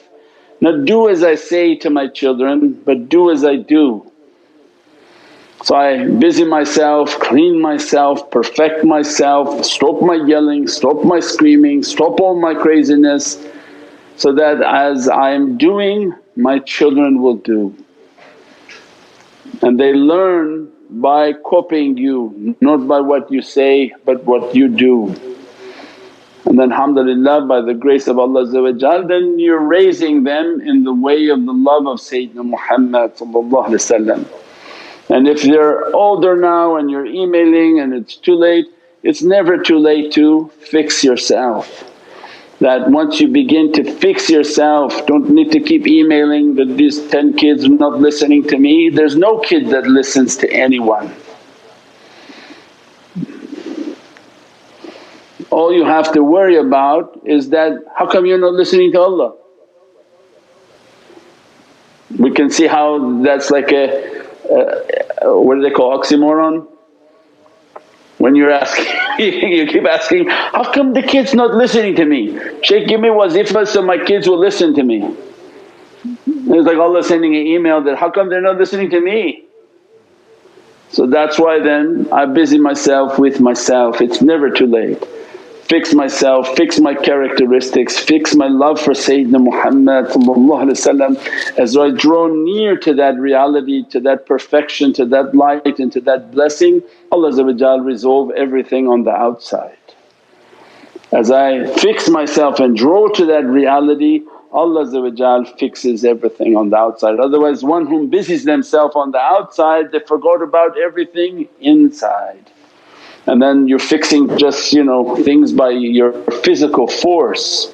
But what we need is for Allah to resolve these issues, and that can only be resolved when we are running towards Allah, when we're running towards the love of Sayyidina Muhammad where Allah loves the servant and the rest is testing. Allah tests and He loves them for the sake of the love He has for that servant. So if you're good with Allah then you know that it's all in Allah's hands and life is filled with testing. So this is all part of Safar Dar Watan, and Safar Dar Watan opens up Khalwat Dar Anjuman. So the fourth principle of Naqshbandiya is the Khalwat Dar Anjuman, is a seclusion amongst the Anjuman, the people and the crowds. So there are those whom they seclude themselves away from the crowd and they run away and they have nothing to offer to the people. But Naqshbandiya, Mawlana Shah Naqshband wanted for his students that the higher reality is to be with your Lord, receiving these fayaz, and at the same time to be amongst the people so they benefit from that reality. Then Allah sends you far more for the benefit of the people that are surrounding you, knowing and unknowing of your connection. So then if that is the higher goal, then now all of this, its foundation is tafakkur. How to connect your heart, how to go deep into your meditation so that your seclusion is always in the crowd. How to be with your Lord, how to be in your connection, how to keep the vigilance on your heart and your character but yet being amongst people so that you don't lose yourself as soon as you enter into the crowds of people. That becomes then the foundation of the levels that will be going up. So we're not a people that run off into the woods and hide from everyone. We're people whom we struggled hard, made our connection, and as a result of making that connection then you're amongst people. And as a result humanity benefits from the presence of that servant. Just their connection, their zikr, their salawats, their fatihah, their movement is a light that shines out, and that creation and creatures are benefiting from that presence. For what is the benefit? For Allah to bless a servant and then the servant hides. And who benefits now? And those are particular ones, if Allah wants them to be hidden then they're hidden. But Khalwat Dar Anjuman is that I be amongst the people and I'm always in the presence of the ones whom I love, and I keep the inner association in the inner lights of these realities. Inshallah we try to go through more at a later time, but at least these 4 steps, are we at the 4th now? Yeah, the 4th steps and 4th principles of Naqshbandiya inshaAllah. Subhana rabbika rabbil izzati amma yasifoon, salaamun al mursaleen, walhamdulillahi rabbil alameen. Bi hurmati Muhammad al-Mustafa wa bi sirri Surat al-Fatiha.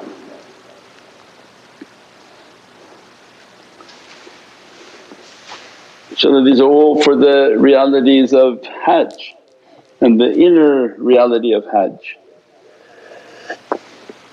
That we are always in a movement towards the Divinely Presence, and so that Allah to make our Hajj and the Hijrah to be real, to be blessed with the immensity of Allah's Divinely blessings inshaAllah. Anything out there? Naam Sayyidi. Let's go. As-salamu alaykum wa rahmatullahi wa barakatuh ya Sayyidi. Wa alaykum salam wa rahmatullahi wa barakatuh. Does progress in meditation and the progress of the soul lead to weakness of the physical form? Progress in meditation and progress into the soul lead to a weakness in the physical.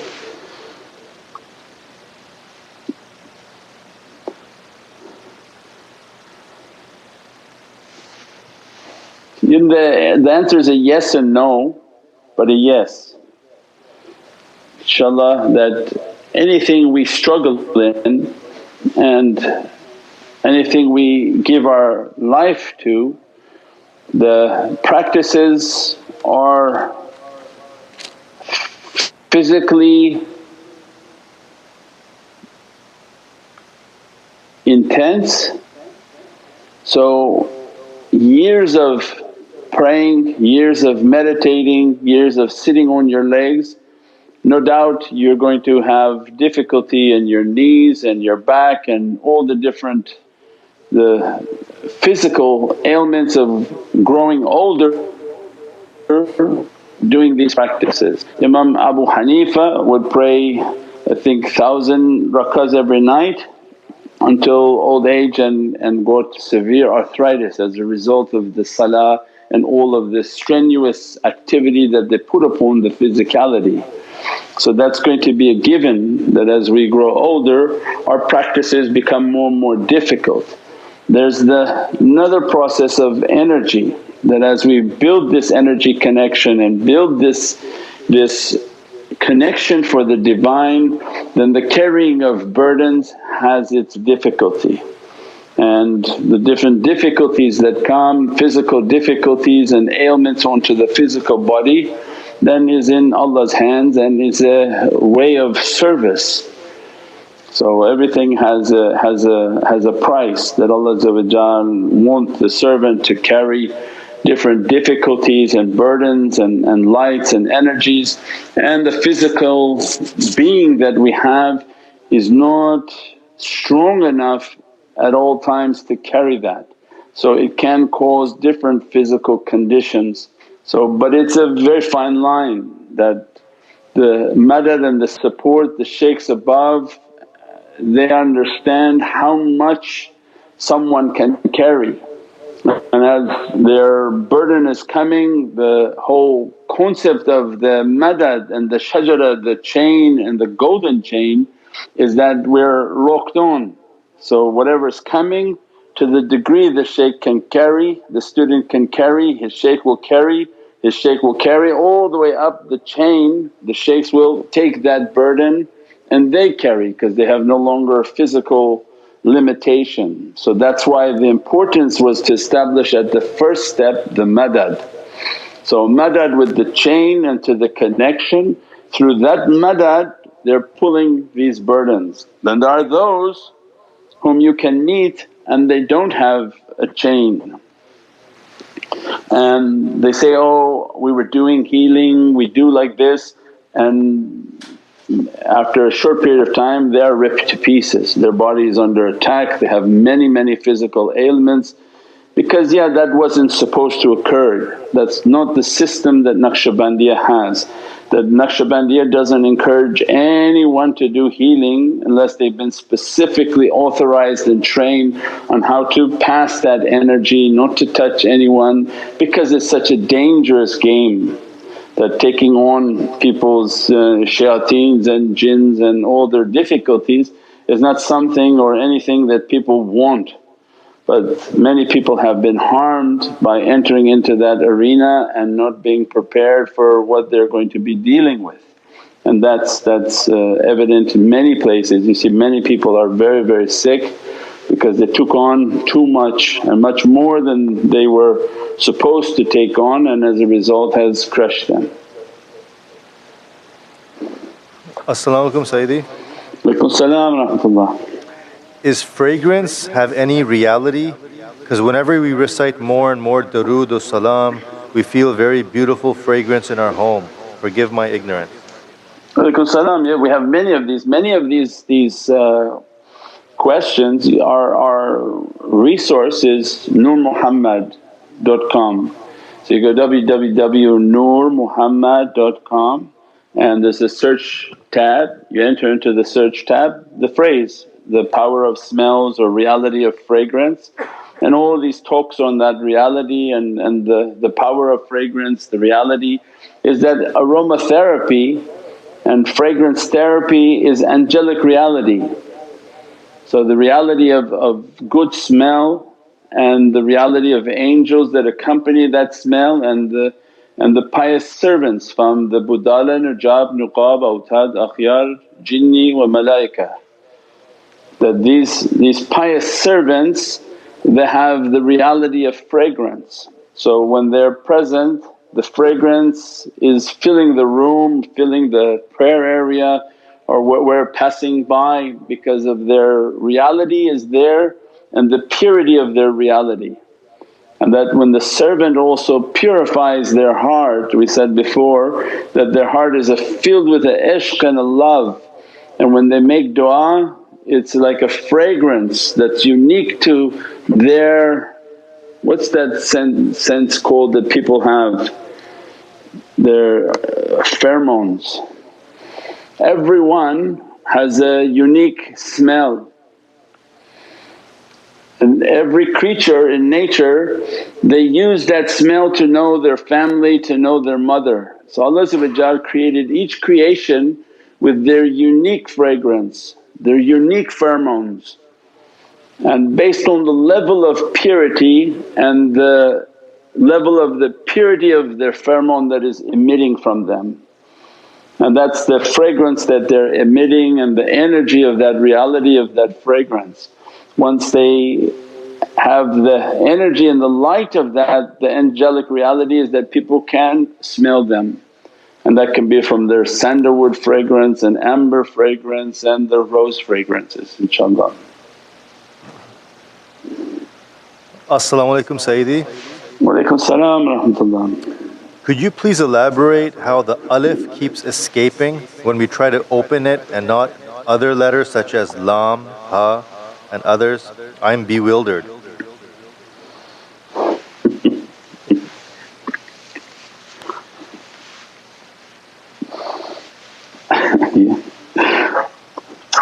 Yeah, that nothing can contain, that Allah is a hidden treasure wanting to be known, so that Allah can never be known. And as much as we try to move towards the understanding of the alif, alif keeps expanding. So that's why. And then anywhere we look, as we move into the reality of the alif, always there'll be a representation of Sayyidina Muhammad there. That's the nature of what Allah has created by showing the huruf. The huruf is the science of Allah's realities, that He would allow insan to enter into that ocean to understand. So instead of having complex discussions of how it's impossible to get to know Allah, Allah says, teach them just about my alif. If they could comprehend that, then they'll understand. So as soon as they looked at the alif, and alif izzatullah, the might of Allah, they look and alif then opens and becomes alif lam fa. That was there, they stopped, they understood that Allah will continuously open that and move away, that you cannot move. If light is a constant, the speed of your light could never catch up to that reality. It'll be exactly where it has always been, because that reality is ever expanding. Allah is expanding His creation. So nowhere in your creation can you fly out with your soul to reach to that point, because Allah is continuously expanding. So as soon as you try to come to the alif, He expanded again, became alif lam fa. Then you say, okay, I'll go back to the alif again, because alif became again alif lam fa, because it's always a lam which is then the Muhammadan reality, and fa there's always an opening, al-fatah, al-fatiha. So Allah is continuously opening, and you'll always see the lam of Sayyidina Muhammad which is the lisan and the tongue of all realities. As-salamu alaykum Sayyidi. Wa alaykum salam wa rahmatullah. Sayyidi, something due to our strong negative thoughts, action and speech, knowingly or unknowingly, we create negative energy which affects us. How can we resolve it? Due to your extreme negative thoughts, you create a negative energy. And how can you resolve the negative energy? By creating a stronger positive energy.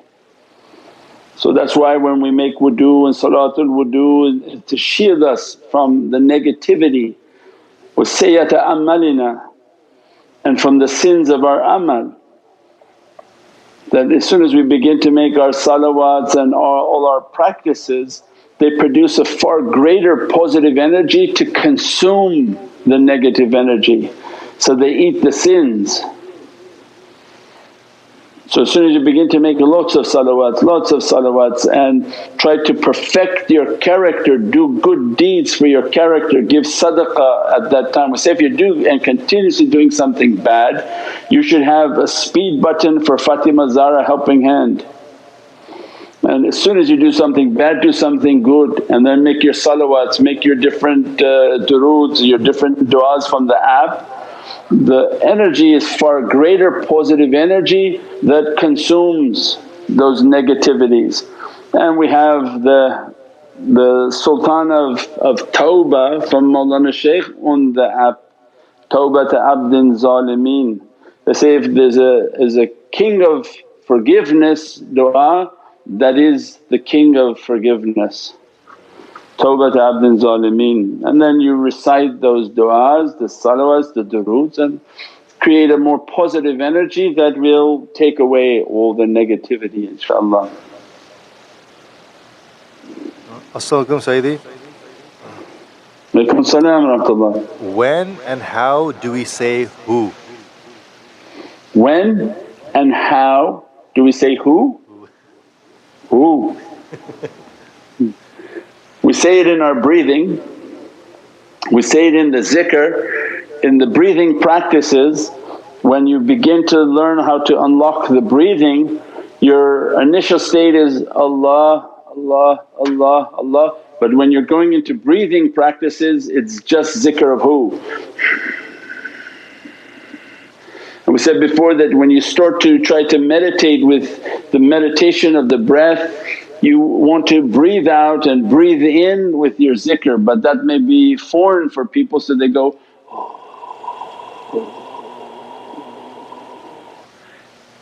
exhaling all negativity and then inhaling.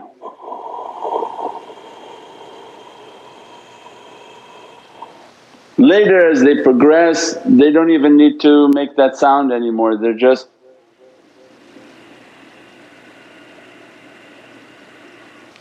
they push out their breath in a zikr.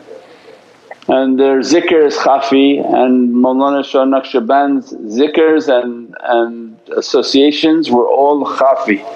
And the only reason Naqshbandiya is doing loud zikr now is because these are the areas of da'wah.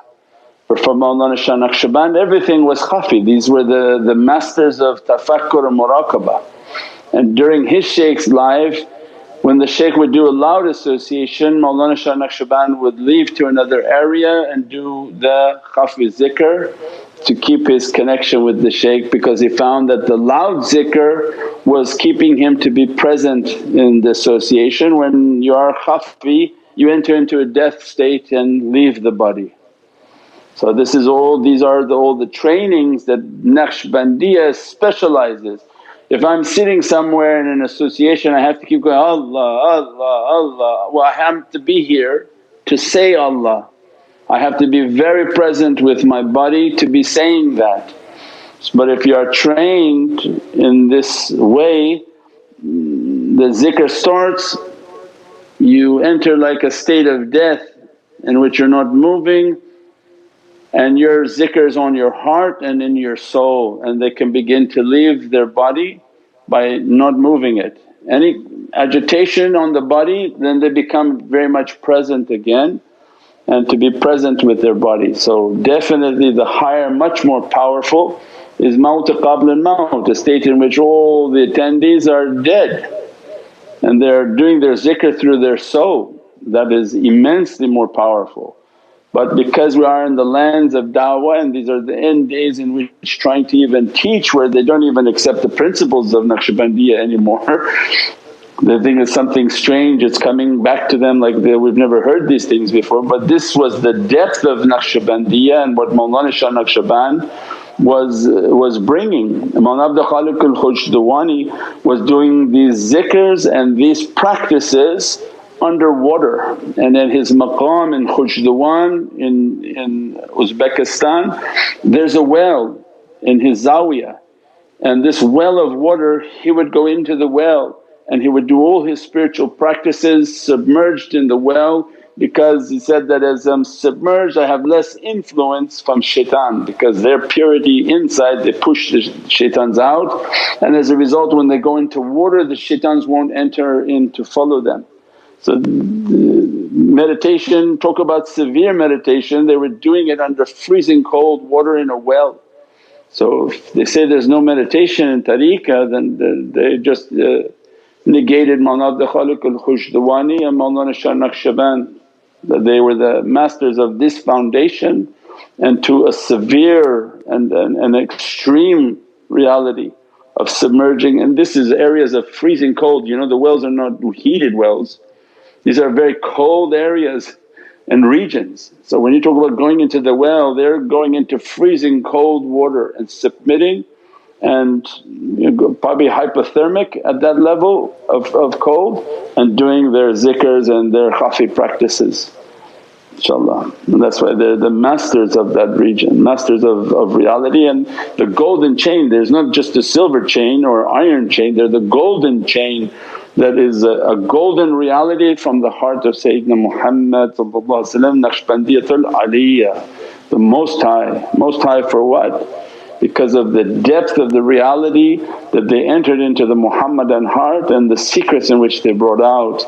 And because of the depth of that reality that it leaves itself and its blessings to flow into the heart and to the reality of Sayyidina Muhammad al-Mahdi salam.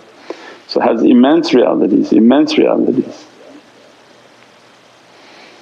As-salamu alaykum Sayyidi. Wa alaykum salam wa rahmatullah. So is it better during the khatam to stay silent or recite aloud?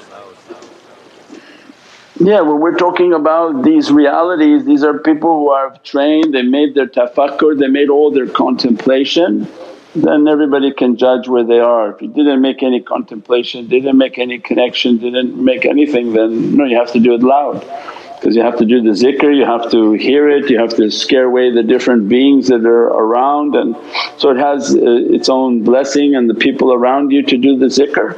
But as you're practicing and meditating and your meditation is stronger, your connection is stronger, it's something you wouldn't even ask, you don't even need to. It's like you want to take the system offline and you begin to fly. So it's not something that you would ask, you would know that in your energy. You just don't have the energy when your lips are moving. The energy comes when you're a state of death. When you don't move, there's not a tasbih in your hand, nothing. You're just holding your connection with your heart and your soul, and the rest of your soul is out doing its zikr. And that's when they become in a state of hal. They enter immediately into a hal, and the shaykh has to be trained in that. As a result of that hal and that energy, they begin to address the energy of anyone who's watching, attending, anything. It's just from the soul of the shaykh, inshaAllah. Salam, dear Shaykh. Walaykum salam wa rahmatullah. The other night I was doing tafakkur and my body heated up intensely. Then I had so much energy I couldn't move or sleep. This frightened me. What should I do next time this happens? Continue. That's the energy. A lot of times the energy comes and you go all the way to Fajr time, you pray your Fajr and you can't sleep after that. That's the divine energy and the divine power that comes onto the soul, where the sleep is not that important, but the energy is important. To achieve that energy is important, and that's tasting from that reality. There's nothing to be fearful of and nothing to be scared of, inshaAllah. As-salamu alaykum, beloved Sayyidi. Walaykum salam wa rahmatullah. How do you keep the vigilance over your heart at all times and not remain too silent to people that they feel you aren't normal? Yeah, khalwa dar anjuman is that you're amongst people but in your heart this is all khafi. So that's why these practices you have to go step by step, not that you hear like a talk and say, I'm going to do this. We're going step by step. So we're going to talk about the principles, but somebody may not be there at that level just to start to implement it. This is not sort of hear and do right away. These are the teachings of the ways of Naqshbandiya. So one is you make your connection with the shaykh, practice your tafakkur, your meditation, practicing all these things, and then amongst people being normal, not to gain attention to them, not to make them think that you're special or you're different, not to go to the mosque and put a veil over your head and sit with a tasbih. That's all egoistic.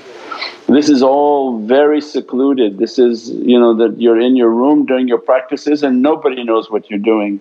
So that when you train, then you go amongst people, they're talking and you're talking, but in your heart you're seeing that your heart with your shaykh, with Prophet and keeping your connection, not losing yourself and going crazy and wild, that the person is like lost, they lost themselves.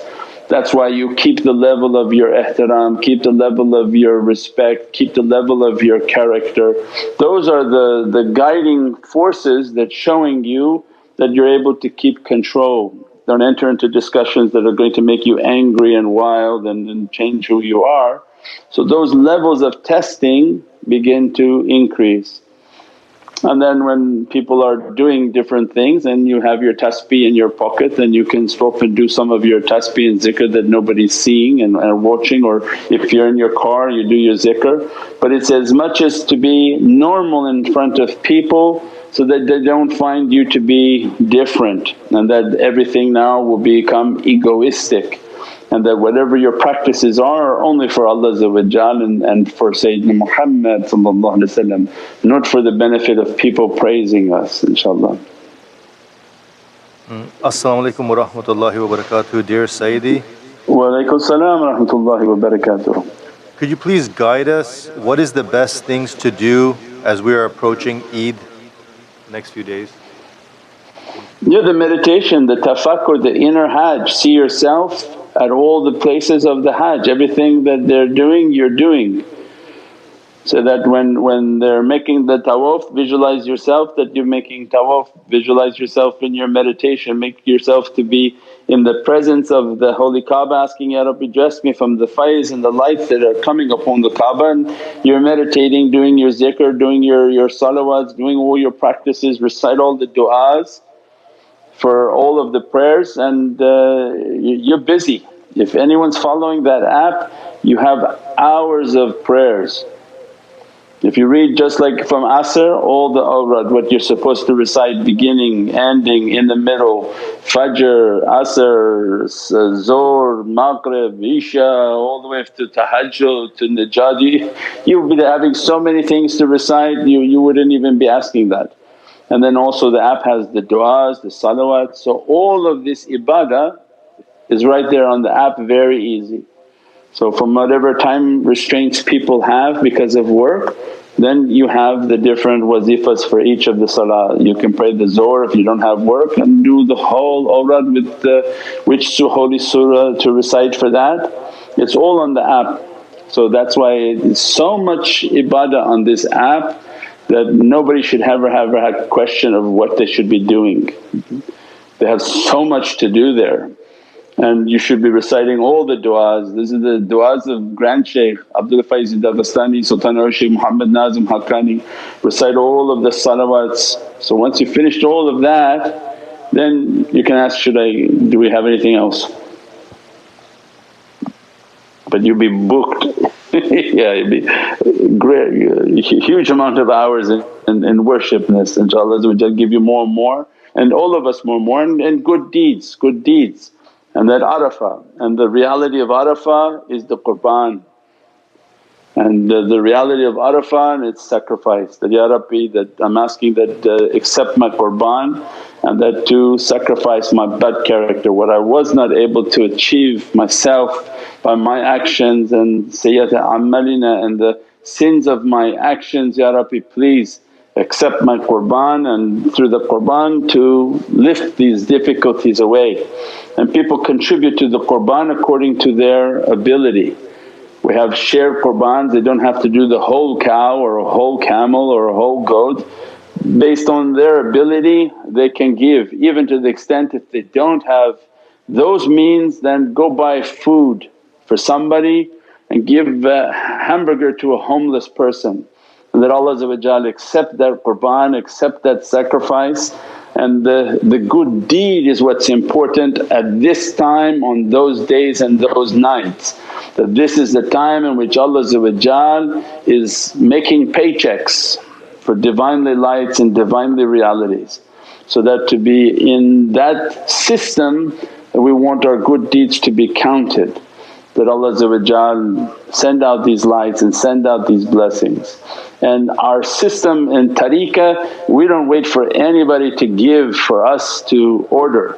We order the amounts of qurbans for all over the world ahead of time. So we're not waiting for people to contribute, not contribute, we don't care if they do or they don't.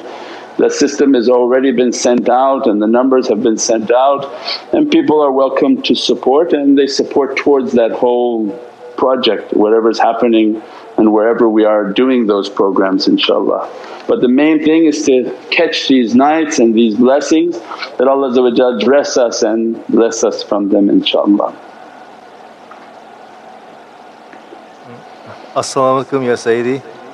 Wa alaykum salam wa rahmatullahi wa barakatuh. Last night my brother saw a white cat while waking up from sleep. He put on the light but it was still there, then it went to the balcony and vanished. We live on the 6th floor. What is that? Yeah, alhamdulillah. Maybe it was a mu'min jinn coming to check on you. But yeah, alhamdulillah.